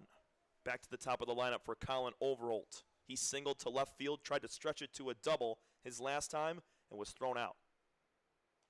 Takes a first pitch on the outside corner for a ball. Seems that home plate umpire Emily Herpick has favored that outside pitch more to the right-handed hitters rather than the left. That one was close on the corner but left alone. Colton delivers a 1-0. Flare out towards left field. It's going to get over the head of Vance in front of Kella. Bases are loaded now. Holding on at third is Cornwell. Just a little flare single out to left field for Colin Overholt, his second hit in as many at-bats. Leprechauns trying to extend that lead once more. They've done it twice now. It was a 2-1 game. Leprechauns extended it to 4-1. Looking to do it again after they took a 2-0 lead in the top of the first. Fastball misses high and away. Jaden Lopez, another lefty in this lineup. Quinn Konashevsky, not sure if he's here today, not in the bullpen warming up, but he would be very clutch for this team if he's able to come and pitch. Very good against left-handed hitters as Smith misses down and outside again. 2 balls, no strikes. Jaden Lopez, a walk and a couple of flyouts to left field today. TJ Kella in left, moderately deep. Dresselhaus deep in center field. Same thing with Malish in right. Fly ball out to right at Malish, takes a step back, now comes in, makes the catch. Both runners will tag. Coming in to score will be Cornwell. On to third goes McLennan. Leprechauns extend the lead once more. It's 5-3 Royal Oak on the sacrifice fly from Jaden Lopez. 2 gone. Overholt holds at first base. Runners on the corners. Colton Smith has been fine, but those 2 walks to start the inning, we've talked about how that can define an inning, and it has here. Runner takes off. Thompson's going to fake the throw down, check the runner. McLennan back to third base. Wise move there. McLennan with speed at third base. He definitely would have tried to score if Thompson threw down to second. A.J. Kostick now. 0 for 2 with a walk. Reached on an error back in the third and scored. Part of that big third inning where Caden Duryea and Tyler Yakimiski went back-to-back. Check swing. He definitely went around there. 0-2.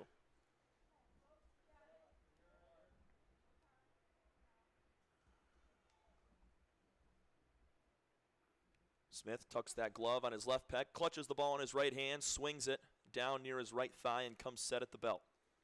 Couple of steps now the set. The 0-2 pitch. Swing and a miss. Kostick goes down on strikes, but not before Jaden Lopez delivers a sacrifice fly to drive in Connor Cornwell. 5-3, Leprechauns on top of your Monarchs. We head to the bottom of the 6th inning. This is your home for Monarchs baseball.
Bottom of the 6th inning.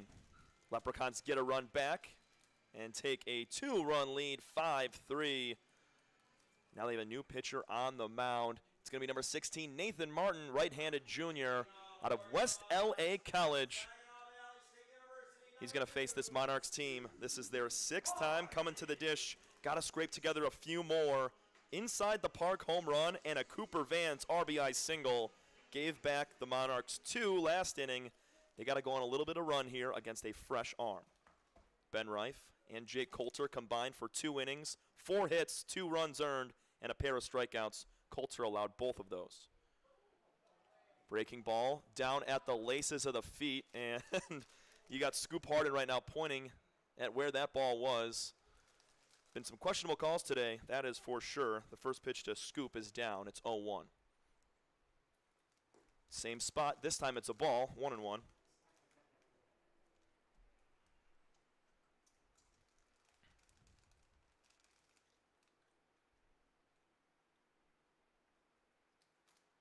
Martin delivers from the right side. That's a fastball in the lower outer corner. 1-2. Just 8 innings thrown this year so far for Nathan Martin. As we said, out of West Los Angeles College. He's got 6 walks and 5 strikeouts in those 8 innings. Has also given up 1 hit per inning. 1-2 breaking ball inside corner for strike 3.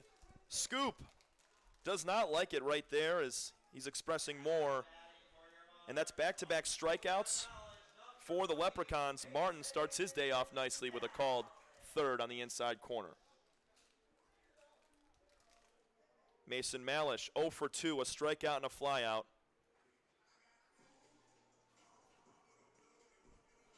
And those are tough pitches. You got to see for strikes. I mean, that one down and in, it's with 2 strikes, you kind of have to go after it just because of what we've seen so far today from our home plate umpire. At some point, there's nothing you can really do about it. You just have to make an adjustment to try to have it benefit your game. 0-1 fastball is flicked out to right field. It's going to slice foul. 0-2 on Malish. Made a nice catch last inning. We've seen what he can do on both sides of the diamond. He's in the lineup almost every day and has thrown for the Monarchs as well in dire situations. Monarchs trying to mount a comeback once again. They're down by 2 in the bottom of the 6th.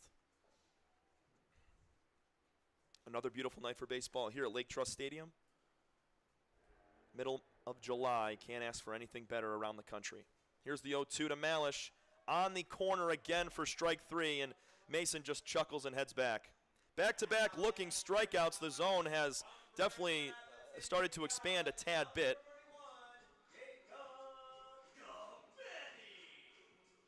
So how about Nathan Martin? Quickly comes in and strikes out 2. He had 5 coming into today. Gameni, 0 for 1, a walk. He's going to flick one out in between second and shortstop into the outfield for a floater single. Just stuck his bat out at it at the first pitch and got the end of the bat, poked it out there. That's Gameni's 3rd hit in the last 2 games here at Lake Trust. Jacob, as we said yesterday, 2 days ago, he started with the Royal Oak Leprechauns, came over and joined the Monarchs. Vice versa, Connor Cornwell, the catcher at the moment for Royal Oak, started with the Monarchs and is now playing for the Leprechauns. First pitch on the ground at Jake Dresselhaus, scooped up quickly by, looked to be McLennan, and tapped it over to Warfield, who made the catch for the lead out at second. We go to the 7th inning, 5-3, Leprechauns on top of the Michigan Monarchs. This is your home for Monarchs baseball here on the Michigan Monarchs Broadcast Network.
Daily H-back Tom Cavanaugh here at Lake Trust Stadium. Wish we had better news to report. Still a great chance for a Monarchs comeback, though. We moved to the top of the 7th, though. 5-3. We have seen 2 inside the park home runs from the Michigan Monarchs. Both Jake Dressels and Cale Vincent, the 1 and 2 hitters, each had them. And here are your final numbers on Colton Smith, as we now have Joshua Castillo in relief. Colton Smith, 3 innings, scattered 3 hits, 1 run, 1 earned, 2 walks, 2 strikeouts. Faced 14 batters. Tom, I thought a decent appearance for Colton Smith, and he really seemed to be in command most of the time. Yeah, he was just fine. I mean, until that 6th inning when he walked the first 2 batters, he was very good. But, we saw back in that first inning how a couple of early base runners, a couple of free passes can define an inning and, really hurt your team, and that's exactly what happened there. Here's Caden Duryea. Struck out swinging at a triple and a single in the 5th, his 4th time up. That one outside. Just joining us. Great to have you along for the ride. You follow Tom on Twitter at TCCav_Sparty, myself at Dan Leach DTM, and follow us and migrate over to Threads. We're both on there. And that one past Scoop Harden into right field, and on safely is Duryea. So Duryea with the leadoff single. He's on for the 3rd time tonight, and there's a reason that Caden Duryea, one of the best players on the Leprechauns, one of the best offensive players in the league. Yeah, he has been smoking hot right now, pulling everything out towards right field, first base side, and not much you can do, not much of an answer from the Monarchs pitchers for him. And I apologize when I was trying, I got to clean something up from earlier. I meant Duryea was the one that ran himself out, and it wasn't a Monarchs player. And we've seen so many players on both sides in recent games run themselves out of situations on base, and you hope Duryea doesn't do that again this time if you're a Leprechauns fan. Now stepping into the box is the 5-hitter Tyler Yakominski, the first baseman. He's got a single and 0-2 otherwise.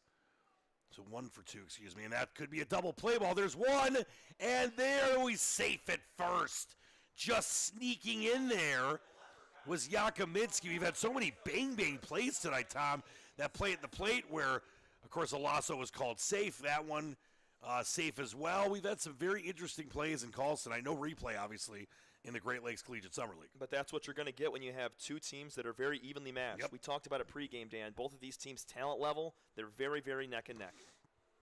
And now stepping in and chopping one foul, Spencer Warfield. He has struck out swinging, and actually struck out swinging twice, and also had a walk and a stolen base in the 3rd.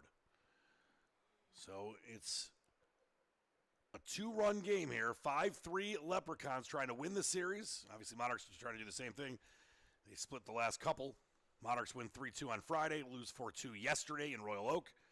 Now the rubber match here at Lake Trust Stadium. Here is Castillo. And a chop. Nubber hits himself. It's going to just be a strike.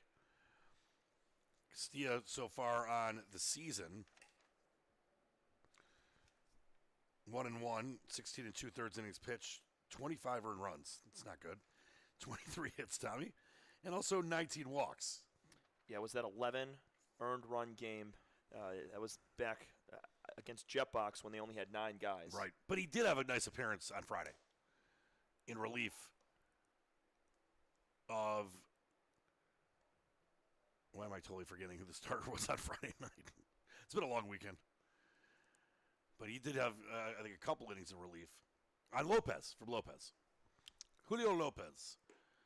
And that went in there for a called strike 3, and that's a big strikeout for Joshua Castillo out of Cal State Domingo, and now 1 down and 1 on. Or check that, I'm sorry, 2 down and 1 on. And now coming up to the plate is Connor Cornwell, a former Michigan Monarch. Still weird seeing him on the opposing squad. And so far tonight, a walk and a couple groundouts. Takes a strike, and here comes umpire Emily Herpick to give the ball back to Castillo. Cornwell averaging just 105 on the season. That carries the stats over, right? Not just Leprechaun stats. I think so. I think that does carry over. You never know, though. Maybe not. I would hope. It's not like a trade in baseball where you're going to a different league. And that outside, ball 1-1. She did call that a strike. She did. Talk about a delayed call. I think both teams are taken aback at the moment, and even the Monarchs side. Because you can see Aaron Woodbury in the field putting 2 hands up to the Monarchs bench telling him to maybe pipe down a little bit. All But right. either way, A lot of we're delayed seeing calls frustration tonight. from the stands and both teams. Here's the 0-2, and it almost hits him. This has been a very strange last few innings. I'll tell you that agree. much. But being with you is majestic. It's Especially- never a dull moment, Dan. Especially when your mom Beatrice / Julie and dad Tom Sr. and Drew Kavanaugh, hopefully he's going to get drafted in the next couple days in Major League Baseball. I would chopped to the shortstop Vance. Vance easily to Vincent for the putout, and that's the end of the 7th. We move to the bottom of the 7th. Monarchs need some runs. They're down by 2. It's 5-3 here on the Michigan Monarchs Broadcast Network.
Welcome back inside Lake Trust Stadium. Dan Leach alongside Tommy Cavanaugh.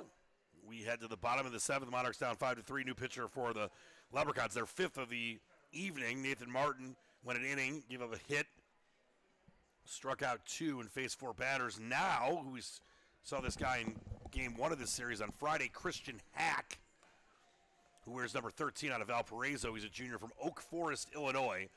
The 5th Leprechauns pitcher. You don't often have this many pitchers in a tight game like this. Obviously, if there's a game where, it's out of control and pitchers are struggling, but in this league, you don't normally have this many, into the 7th inning in a 2-run game.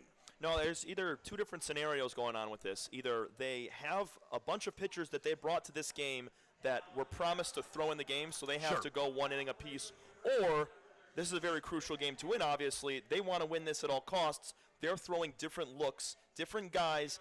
Obviously going with a lefty here, so trying to change arm angles and eyesights for these hitters and not let them get comfortable with who they're facing. Because we've talked about it before, Dan. When people go through the lineup a second, third time, that's when the lineup starts to get a little more adjusted to the pitcher.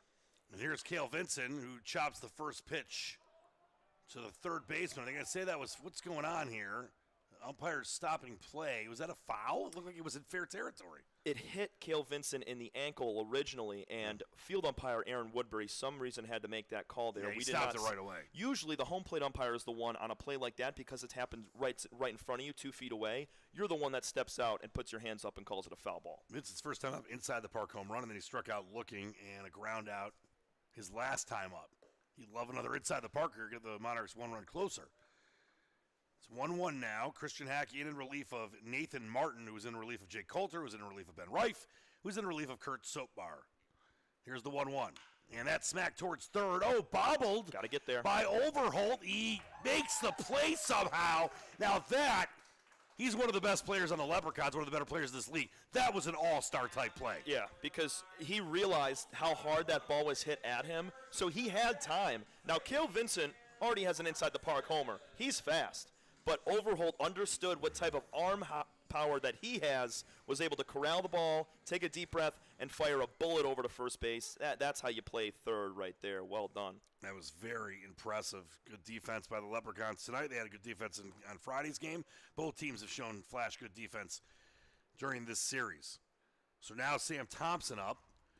Thompson 0 for 3 so far. Would love a hit. Came into this game second in batting average on the team at .392. That is down for a strike quickly. 0-2. Christian Hack has Thompson in a hole here, the Michigan State Spartan. Christian Hack out of Valpo in Oak Forest, Illinois. Here's the 0-2 with one down, nobody on. Monarchs down by 2. And that's inside, high and tight. 1-2. And Christian, Go ahead. Christian Hack right here. I like him to go on the outside part of the plate here because that's where that strike has been called. A lot of ring-up looking strike threes. Here's the 1-2, and that chop foul back towards us. What I was going to say is I just know that Sam Thompson, in a little bit of a funk right now offensively, would love to break that little mini slump. He's still obviously one of the best hitters on this team, but really hasn't gotten much done in the last few games. It takes just one at-bat to get yourself to find another groove. Here's the 1-2. Hack delivers, and that falls in for a strike. Another questionable call. Strikeout for Christian Hack. And now, with 2 down, Alasso comes up, and Alasso has had some interesting at-bats so far. He's got a single, a walk, and a double, and he scored last time and was safe at the plate in a play that we think was, at best, 50-50. Yeah, and going back to that strikeout on Thompson, at this point in the game, that's been there all day. Oh, it has. You have to make an adjustment. Even though it might be an inch off or however you think, that's on there. First pitch swinging, Alasso plops one into right field. Duryea easily makes the play, barely had to move. And the Monarchs go quietly in the 7th. We head to the top of the 8th. It's Royal Oak by 2 on the Michigan Monarchs Broadcast Network.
Welcome back into Lake Trust Stadium. Dan Leach alongside Tom Cavanaugh. We head to the top of the 8th. Joshua Castillo back out on a relief of Colton Smith and Dylan Eggle.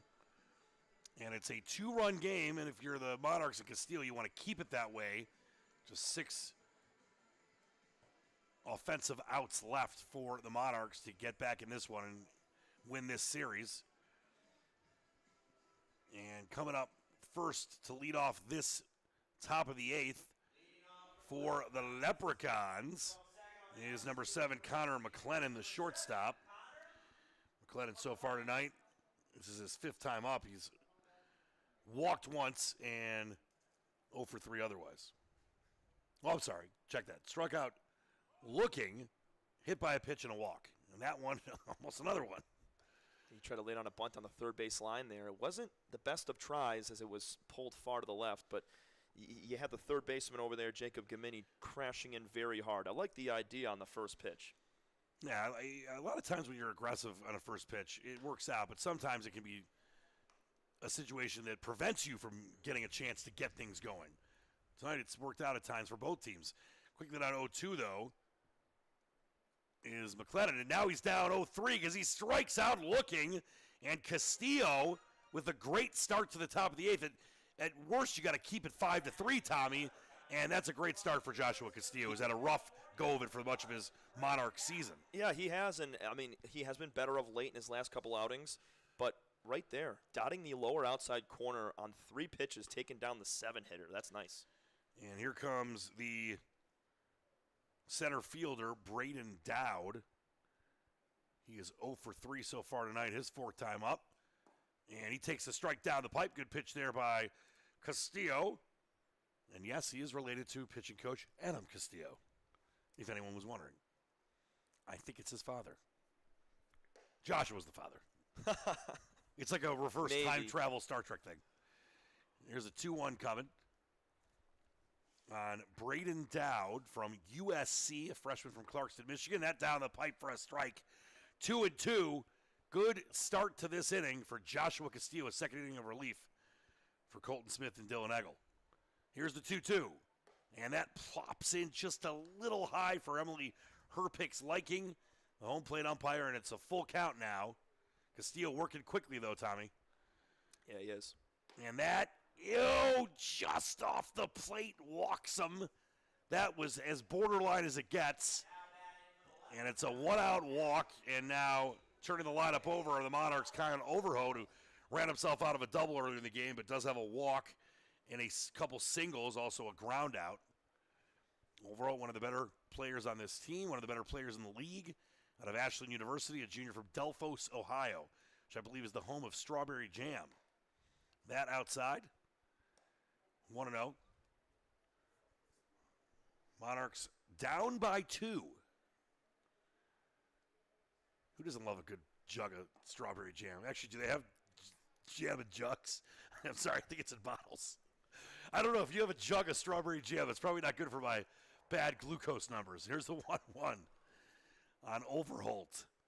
And he smacks one to center field. Moving back is Dresselhaus. He's got a beat on it. Makes the play. They can double him off. Here comes an easy double play. Talking about running yourself out of staying on the base passes, braided down, and that ends the inning. You know, just the old 8-3 double play there, right? That's the old one. Completely forgot how many outs there were. All right, we head to the bottom of the 8th. The Monarchs need some offense. They trail by 2 on the Michigan Monarchs Broadcast Network.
Welcome back in. Beautiful night for baseball. Beautiful night for the Monarchs to win a series and get to double-digit wins. They trail, though, as we head to the bottom of the 8th. We have the 6th pitcher for the Royal Oak Leprechauns. It's number 12, Ryan Mission Impossible Tom Cruise from Northern Kentucky. Little Horizon League action. He's a right-handed pitcher and a sophomore from Pleasant Ridge, Michigan, part of the Norse baseball program. How is Horizon League baseball these days? I mean, that was a long time Detroit Titans play-by-play man. I have no idea how Horizon League baseball is doing these days. They're pretty solid. NKU they're a good program. They got one of the kids that's looking to go in the MLB draft, Noah Fisher. He's pretty solid in the MLB draft league these past couple of weeks. But NKU and a few other Horizon League teams are pretty solid. And obviously Valpo used to be the Horizon League, under the Mountain West. Final numbers on Christian Hack. 1-inning pitch, struck out 1, faced 3 batters. And up first here for the Monarchs, which is 6 offensive outs left to get something going, is Cooper Vance. And Vance so far this evening with a hit by pitch, a ground out, and a single. Here's the first delivery, and that one stuck right to the shortstop, and easily making the play is McLennan. And one pitch. We've had a lot of one-pitch, one-outs on both sides tonight. But that one, unfortunately for the Monarchs, Cooper Vance, one pitch and down to the bench. He put it right back up the middle. That's just a better play. It was good swing, better play. Yep. Connor McLennan coming across. Nice forehand, all in one motion, bringing his momentum onto first base. TJ Kell up for the fourth time. He struck out looking twice and flew out in his 3 previous at-bats. Now he's up with the bases empty. That one, wow, in for a strike. That just kissed the plate. TJ Kella out of San Jose State University. Sophomore from Orfield, Pennsylvania. Ryan Cruz delivery is smacked to right for a single from TJ Kella. So a one-out base runner with Scoop Harden, who's been known for some heroics, up for the Monarchs. He's got his whole family here. And the first ever game for the Monarchs here at Lake Trust Stadium as they moved from Adrian was a walk-off win on a single from Scoop Harden. Yeah, look, some Scoop magic here. I mean, we know how deep this ballpark is, but you don't necessarily need to hit it out if you want to take a round tripper. And they look at the runner, and easily back is Kella. Scoop Harden so far tonight with a fly out, a single, and a strikeout looking. So now with one on, one out, Scoop at the plate. Here comes the delivery from Ryan Cruz missile. And it's outside. Tom, maybe you could answer this. Why did they decide years ago, I mean, baseball's been around for almost 200 years now, Abner Doubleday, good man, so when you have a strikeout looking, it's the backwards K, and a strikeout swing, it's a forwards K. Is that because, like, the strikeout is kind of looking at you? It's the K is towards you. You're like, it's looking at me. It's a strikeout looking. I'm going to look that up, actually. That's a good call. I'm not sure. I but ask the great questions for a reason. There's just a way to differentiate, I think. Yeah, but I'm just wondering why they decide to have strikeout looking backwards. The backwards K, and then the strikeout swing. Because, I guess looking is towards you, and then swinging is away from you. Huh. Because when you're swinging, kind of swinging out there. It's somebody that's been ruminating, and that one's fouled back towards your head. Luckily, there's a net there, Tom. It says, since Dwight Gooden was such a prolific strikeout machine, fans would hold up signs with the letter K to represent his dominance against the opponent. Fans would also turn the K backwards or upside down to illustrate him striking out a player via looking. So it's really kind of a Doc Gooden thing. And that one plops in there. A little high. Ball 2 on Scoop Harden. Some good research in a fast way. Yes, sir. You millennials are the best. Sometimes you're the worst, though. It's well-deserved. Yeah, but listen, my generation's not the greatest either sometimes. And getting back safely is TJ Kella. If you're just joining us, thanks so much for being part of the fray. We love having those pesky Leprechaun fans, but also our great Michigan Monarchs fans. Now, we love y'all. Follow Tom on Twitter at TCCav_Sparty, myself at Dan Leach, DTM, and a swing and a miss. And it's a 2-2 count now on Scoop Harden. Monarchs down by 2. 5-3 here, bottom of the 8th. It's been a competitive series. Every game has been kind of a grind-out type of situation.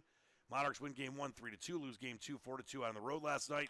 And that one smacked towards the shortstop. Great play by McLennan. There's one. He can't get 2, but a great on-his-knees play by McLennan over to Warfield.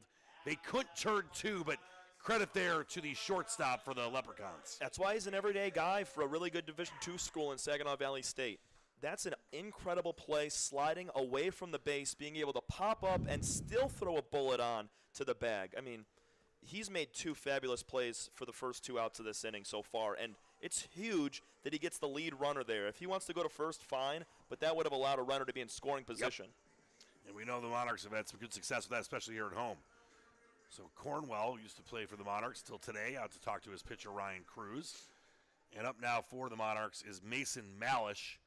He has struck out both swinging and looking and flew out to left field, so not a good night of the plate. So for Malish, chops the first pitch foul towards the left side. So now a runner on first, 2 down, and running out of time here are the Monarchs. Yeah, and Dan, 10 strikeouts so far tonight for the Monarchs. That's not a recipe for success.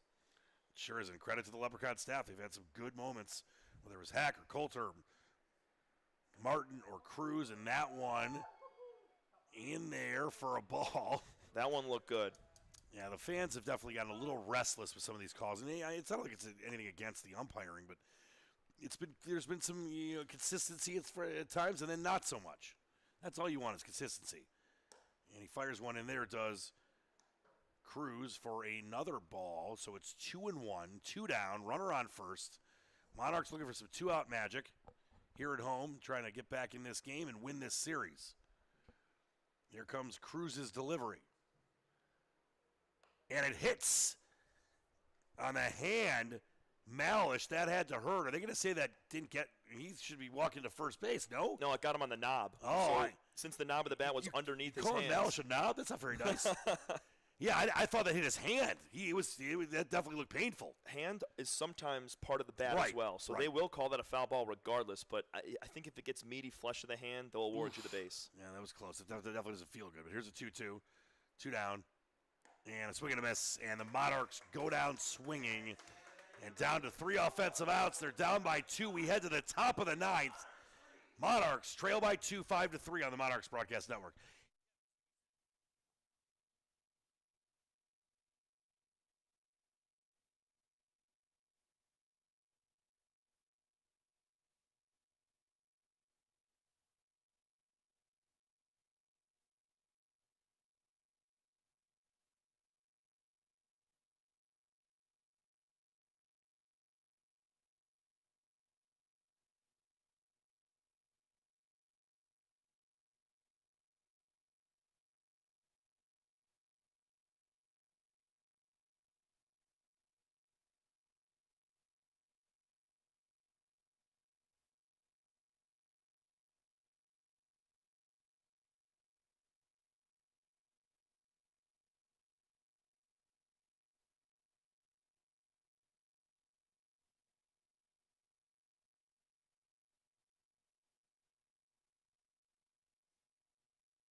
Welcome back, Dan Leach alongside Tom Cavanaugh. We head to the top of the 9th inning. It's getting late here, both game-wise and time-wise. Sun setting beautifully here in Howell, Michigan. Low 70s, beautiful night for baseball, and it would be a beautiful night for the Monarchs to come back in this one and win the series. But it's been a great job by Joshua Castillo, who's struggled at times this year. So far tonight, he's kept this lead at bay, and he's got to do it again here in the top of the 9th. And here's Jaden Lopez up for, I believe, the 5th time.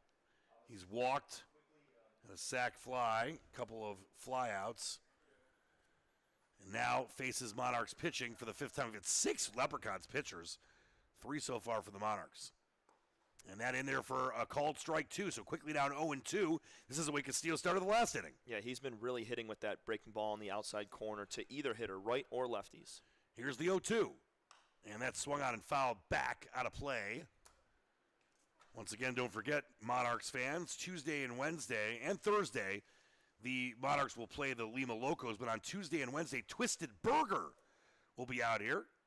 And once Drew Cavanaugh gets selected in the Major League Baseball draft, he's going to come out and celebrate with some Twisted Burger with him on Beatrice Julie and Tom Sr. Here's a 1-2 from Castillo. And that's outside 2-2 now on Jaden Lopez, the number 2 hitter and left fielder. See if he goes back with the breaking ball here. Castillo has set it in nicely for a strike so far tonight. And the 2-2 is well outside. Now a full count. Nobody out. As Lopez leads off this inning, and the Monarchs desperately need to limit any damage. That one's sky high, foul territory. Running for it is Gametti, and I almost made a catch on the fence. That would have been a highlight play for a Sunday College League game. I love the effort by Jason Gametti. Yeah, climbs the fence, man. He put those spikes right into the chain link fence there, pulled himself up with the one hand, and it just missed him by a few feet. It was very close towards the bullpen there. Reminded me of Super Mario Brothers. You just kind of climb up the little castle. And now here he goes again. This one a little further away, but he climbs the fence again just for good measure. Garrett, is there any fees for climbing the fence multiple times in a game? No fees. Garrett has said no fees. It's a good thing they don't have that green padding out there in the outfield. Oh, yeah. Sometimes when people run into that, they'll tear it up with their cleats. Here's the 3-2. And that swung out and fouled back. That time, Gabbetti doesn't have to climb any fences unless he wants to, go all Anderson Silver Spider-Man and climb this back fence. Who was it? Was it Tony Stu? Who was the one that was it? I don't know if it was a NASCAR driver or an Indy driver. I think it was a NASCAR driver that would always climb the fence when he won. Maybe it was an Indy driver. And there's a ball, and they appeal, and no, it is a ball. That was interesting because Emily Herbeck has been making those calls all night, and she didn't see anything, and then appealed to first. Yeah, that was a close one, and it's a lefty batter, and the field umpire's at first base. There's no way he's able to make that call. He would need to be on the third base line to be able to correctly make that call. And here's Kostick, the designated hitter. He walked an error and scored, grounded out, and struck out swinging. And now the Monarchs have had adventures trying to throw out base runners at first and second. You got to be careful here. Don't let this inning turn into a disaster. At least give yourself a chance to win this thing in the bottom of the ninth, or at least tie it. And a swing and a miss, good pitch there by Castillo. Evens the count up on Kostick, 1-1. Kostick out of Central Michigan, one of the better players on this Leprechauns team from Waddle, Arizona. Here's the 1-1. And that one skied into center field. Dresselhaus moving in. Calls off. Actually, no, check that. It was Vincent that called off Dresselhaus. And there's your first out. A loud one, but that's what the Monarchs and Castillo needed. Now you got a runner on first with one down. And coming up is Caden Duryea, who is a massive problem at the plate, Tommy. Yeah, 3 for 4. Started his day off with a strikeout, and ever since then it's been triple, single, single with an RBI to boot. So if you're the Monarchs here, you want to shade him to the right. You can see Dresselhaus and Malish over there shading it towards the line. Swinging a foul tip on pitch number 1 to Duryea from Castillo. Castillo's been pretty good in relief so far of Eggle, who wasn't awful. Colton Smith pretty solid, and now Castillo in for the last few innings. If he can keep this thing a 2-run game, Monarchs have been known to have some late-game heroics, especially here at Cleary.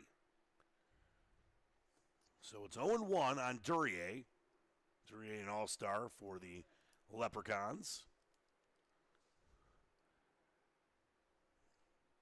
Runner on first is Kostick. And here's the 0-1. And Kostick off, swing and a miss. The throw down to second in time, and they sizzle him out. What a play there from Thompson to Vincent, or check that, to Vance, and they pick him off. So that was a huge defensive play to prevent a runner on second and in scoring position with just one down. Now you got an 0-2 count and 2 down for Duryea. It's the momentum you need right here. Here's the 0-2, and it's a fired ball into center, but on his horse, easily making the play is Dresselhaus. And that ends the inning, and the Monarchs come to bat in the bottom of the ninth. Can they get something going, at least tie this thing, send it to extras, or dare I say, walk it off and win the series? We'll find out next on the Michigan Monarchs Broadcast Network.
Dan Leach, Tommy Cavanaugh back here at Lake Trust Stadium. We head to the bottom of the ninth, and back on the mound for the Leprechauns is Ryan Cruz to try to close this thing out. And first up is Jason Gamendi, and this is a guy that's kind of gotten a little hot offensively the last couple of games. He's got a hit in his last at-bat here today, and then earlier, back in game 1 of this series at home, he was 2 for 3 with a run scored. So Jacob, coming out of that 9th spot, is able to get on and start things off in a rally. It's a tough spot right here. Ryan Cruz going for his 2nd inning in relief let's see how things play out against the 9-hitter. All right, here's Jacob Gametti. It'd be great to start this inning off with a base runner. And a swing and a miss. Gametti out of Grand Rapids Community College. Junior from St. Clair's Shores. Sometimes it's really tough to talk, Tom. And he did start on the Leprechauns via Mark Sackett. Oh, yeah, Marco Hackett. There's a ball, 1-1. Mark Sackett, a good friend of the program. He's the general manager of Royal Oak. Even though the Monarchs and Leprechauns are battling today, we're still all friends. And a lot of these guys are friends. And that outside the zone, 2-1. So a hitter's count here for Gametti. We mentioned racking up the hits the last few games. Has one tonight, and Emily Hurt stops play here. Hold on. Oh, I think there's a car with its lights on in right field that are annoying the patrons and the players. I don't know why someone is just sitting there with their headlights on. And now both Caden Duryea and Yakominski are motioning to the car to turn their lights off because it's bothering the batters. Or the batter, the catcher and the batter. And the light's still on. If someone's in that car smoking some Chiba, I'm going to be very upset. Happens at the casino all the time. They just sit in their car in the parking garage for hours. That one sprayed foul, so it's a 2-2 count here. Light's still on and probably bothering Gametti. And then now you look at Aaron Woodbury. He's like, what the heck? You're right, Dan. We've had a wacky game today. It's been soup's wacky. At least Sep Straka won today, so we got that. You guys are getting free treats, you in primetime. And Nick. All right, here's the 2-2. And that outside, no delayed strike call there. And it's 3-2 on the leadoff hitter, Gametti. You get him on, everything is open possibility-wise. Yeah, great take from Jacob right there. I know the zone's been big, but he left off that one. All right, big moment in the game here. Bottom of the ninth, down by 2. 3-2 pitch, swung on and fouled back, stays alive. I've liked Gametti's approach. You talked about what he's done this series. I've liked his approach at the plate for the last several games. I mean, he does a great job with 2 strikes. He doesn't try to overswing. He understands that 2-strike swing has to be a little choked up, a little shorter, and just contact. All right, here is another 3-2. Level leadoff runner here. Swings and fouls that one back. Great at bat by Gametti. By the way, now the car's lights are bothering me. Yeah. Because I can't stop looking at it. Ryan Cruz is throwing the kitchen sink right now at Jacob Gametti, and he's doing a great job of fouling everything off. Let's see if he goes with another breaking ball or a fastball down and away. Another 3-2. Big moment in this game, and he calls time, does Gametti. He gets it granted by Herpick. And now settling back in is Cruz. Gets the sign. Here's another 3-2, the 3-2 pitch for the 3rd time this at bat. And a swing and a miss. Great pitch there by Ryan Cruz. You got to give him credit. You got to give Gametti credit. But at the end of that battle, it was Cruz that won it. Yeah, upper fastball. That's a strike. You got to go after it. Gametti just couldn't get his hands there in time. That's a very tough pitch to hit. That's the 12th strikeout for Leprechauns pitching tonight. All right, Jake Dresselhaus, he's got power. He also has an inside-the-park home run tonight. He does have a strikeout looking and swinging and a ground out. But, boy, another inside-the-parker would be fantastic. Have you ever had a guy have 2 inside-the-park home runs at any level of baseball ever in the same game? Ellie De La Cruz is going to do it this year. Probably twice. And that one could fall through, and it does. Dresselhaus is on with a 1-out single. And you've got the big boys coming up, Vincent and Thompson and Alasso. This could be what the Monarchs need to produce some runs in the final moments here tonight. Going to need some clutch hits, and nobody better to come up to the plate than Cale Vincent, and then a Sam Thompson who is extremely due. He's 0 for 4 in this game. I think he's got a good shot here coming in. But they got to get to Thompson here because they don't want to be doubled up. You got McLennan, who's one of the best infielders in this league, along with Spencer Warfield out of Valparaiso. They could turn one to end the game as well. And Cale Vincent, also had an inside-the-park home run. Did strike out looking and 2 ground outs. It has a lot of power. That one high and tight for ball 1. Let's see if Jake Dresselhaus challenges the arm of his ex-teammate Connor Cornwell to take away that double play and take second base for a runner in scoring position. That would be something, my friend. But you also don't want to run yourself out of this inning. Right. That's why, it's a good risk to take. It but is. At the same time, that's why against Cornwell, who ex-teammate, he kind of knows his arm. Sure. You never know. Dresselhaus is fast. Oh, yeah, Dresselaus is a speed demon. We've seen it, obviously, at Inside the Park Home Run. Here's the 1-0. And he almost took off there, but it's 2-0. You might not have to worry about it. He might be able to get to second base by a walk via Vincent. So now hitters count for sure, 2-0. Dresselaus on first, 1 down. Monarchs down by 2, bottom 9. Gotta love the tension. That one, gets called for a strike on the edge of the plate there, Tommy. That's right there. I mean, that's how you battle back. Ryan Cruz has been great. 2 strikeouts, has only allowed 2 hits. That dog didn't like that pitch. Here's the 2-1. And that down the pipe for a strike. 2-2, 1 down. Huge pitch both ways here for both Ryan Cruz and Cale Vincent. Vincent struck out on that pitch back in the 3rd inning. He's got to go after it if he gets the same one. Here's the 2-2. And a swing and a miss, and so far, Ryan Cruz has had the better of the Monarchs with 2 strikeouts swinging. And now the Monarchs down to their final strike, but guess who it is? We talked about it. You just mentioned it. Sam Thompson is due. He's still batting close to, 400. He was batting 500 for a while when the team was up, the majority of the team was up in Alaska. And maybe due for a home run. You just never know. And that one smacked foul. So down 0-1 is Thompson. But sometimes when you're due, it can be in a huge spot like this. Yeah, and Ryan Cruz could leave one over the middle. I mean, Ryan, every time he's needed a big pitch, he has delivered. Let's see if he leaves one out in front for Thompson, who could take one in the gap. Last gas time here for the Monarchs. Sam Thompson at the plate. Runner on first. 2 down. Down by 2 is Michigan. Here's the 0-1. That high for a ball. The crowd continues to murmur on both fan bases sides. Yeah, that was the upper outer corner. Good take from Thompson, but anything close like that, you probably got to go after with 2 strikes. And here's the 1-1. Sam Thompson awaits the delivery from Cruz. That high and ball 2. And coming up next would be Alasso. He's got power as well. So at this point, you just want to do whatever you can to keep this game going. Here's the 2-1. Cruz gets set. Thompson awaits. And that one chopped into the gap. It's going to fall into right field. And going first to third is Dresselhaus.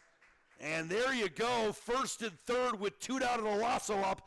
A double could tie this game, Tom Cavanaugh. Yes, sir. Sam Thompson was due, and he delivered. What a swing the opposite way. Did not do too much. Just a little slap. And that's the right move right there because you send it into right field. Dresselhaus is able to go first to third. And as you said, if Alasso puts one in the gap, which he has already done today, Dresselhaus and Thompson have enough speed to score and tie this thing. Now Alasso so far with a single. His first time up, a walk. His second time up, a double and a run scored. His third time up, and a fly out to right field. His 4th time up. This will be his 5th at bat. And now you got a meeting of the minds on the mound with head coach Jonathan Vance and all the infield and battery mates. And what do you think he's telling them right now, Tommy? It's a tough situation here because you have that tying run on first base. So he is telling them, runner on third base does not matter. If he scores, whatever. We need one more out. He basically told them, middle infield, stay back for the double play. We're going to turn 2 there. Make sure that the second baseman, Warfield, is close enough to the bag to cover because you do not want that runner on first just to defensive indifference steal second base on nothing. You want to cover, tie the game. Yeah, you want to try to get that out at second base. The only run that really matters is the one on first base. Beautifully explained. Here's Alasso, takes the first pitch ball. If somehow Alasso keeps this thing going, next up would be Cooper Vance. He's shown a flair for the dramatic and can drive in runs. Here's the 1-0. First and third, 2 down. Monarchs down by 2. Bottom 9. And that down the pipe for a strike. Nice fastball there by Ryan Cruz. And it's 1-1 on Alasso. Alasso's very good at going the opposite way with a fastball that's on the middle outer half. Let's see if he's able to put one over there. Here's the 1-1. Desperation time for the Monarchs. That is called a strike right on the edge of tomorrow. What a great Tom Cruise movie, and you got Ryan Cruz on the mound. So now the Monarchs down to their final strike with runners on the corners, 2 down, down by 2. And Makana Olaso, looking for an Akuna Matata type of play, at the plate. Here's the 1-2. Big moment. And Olaso smacks one to left. Does it get over the head of Lopez? It does not. And that's the ball game. He gave it a ride. If it got over the head of Lopez, we'd be tied. Instead, the Royal Oak Leprechauns get a very well-deserved win. They had 6 pitchers.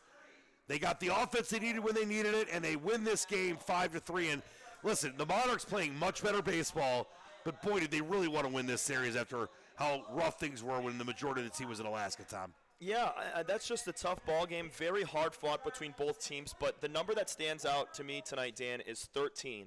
That's the number of strikeouts that the Monarchs had today at the plate.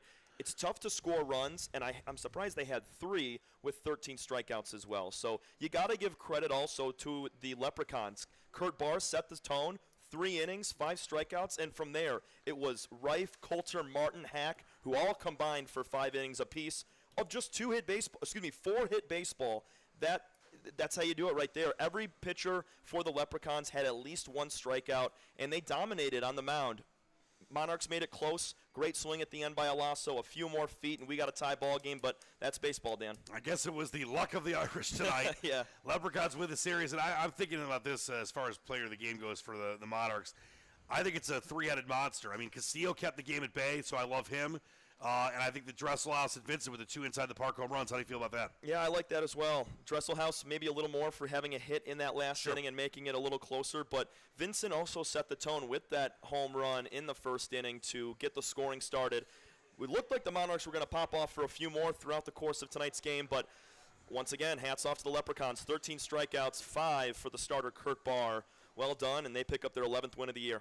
Monarchs dropped to 9-16. Leprechauns improved to 11-13. We will see you again coming up on Tuesday, a 3-game set against the Lima Locos. And don't forget, our good friends from Twisted Burger will be here on Tuesday and Wednesday.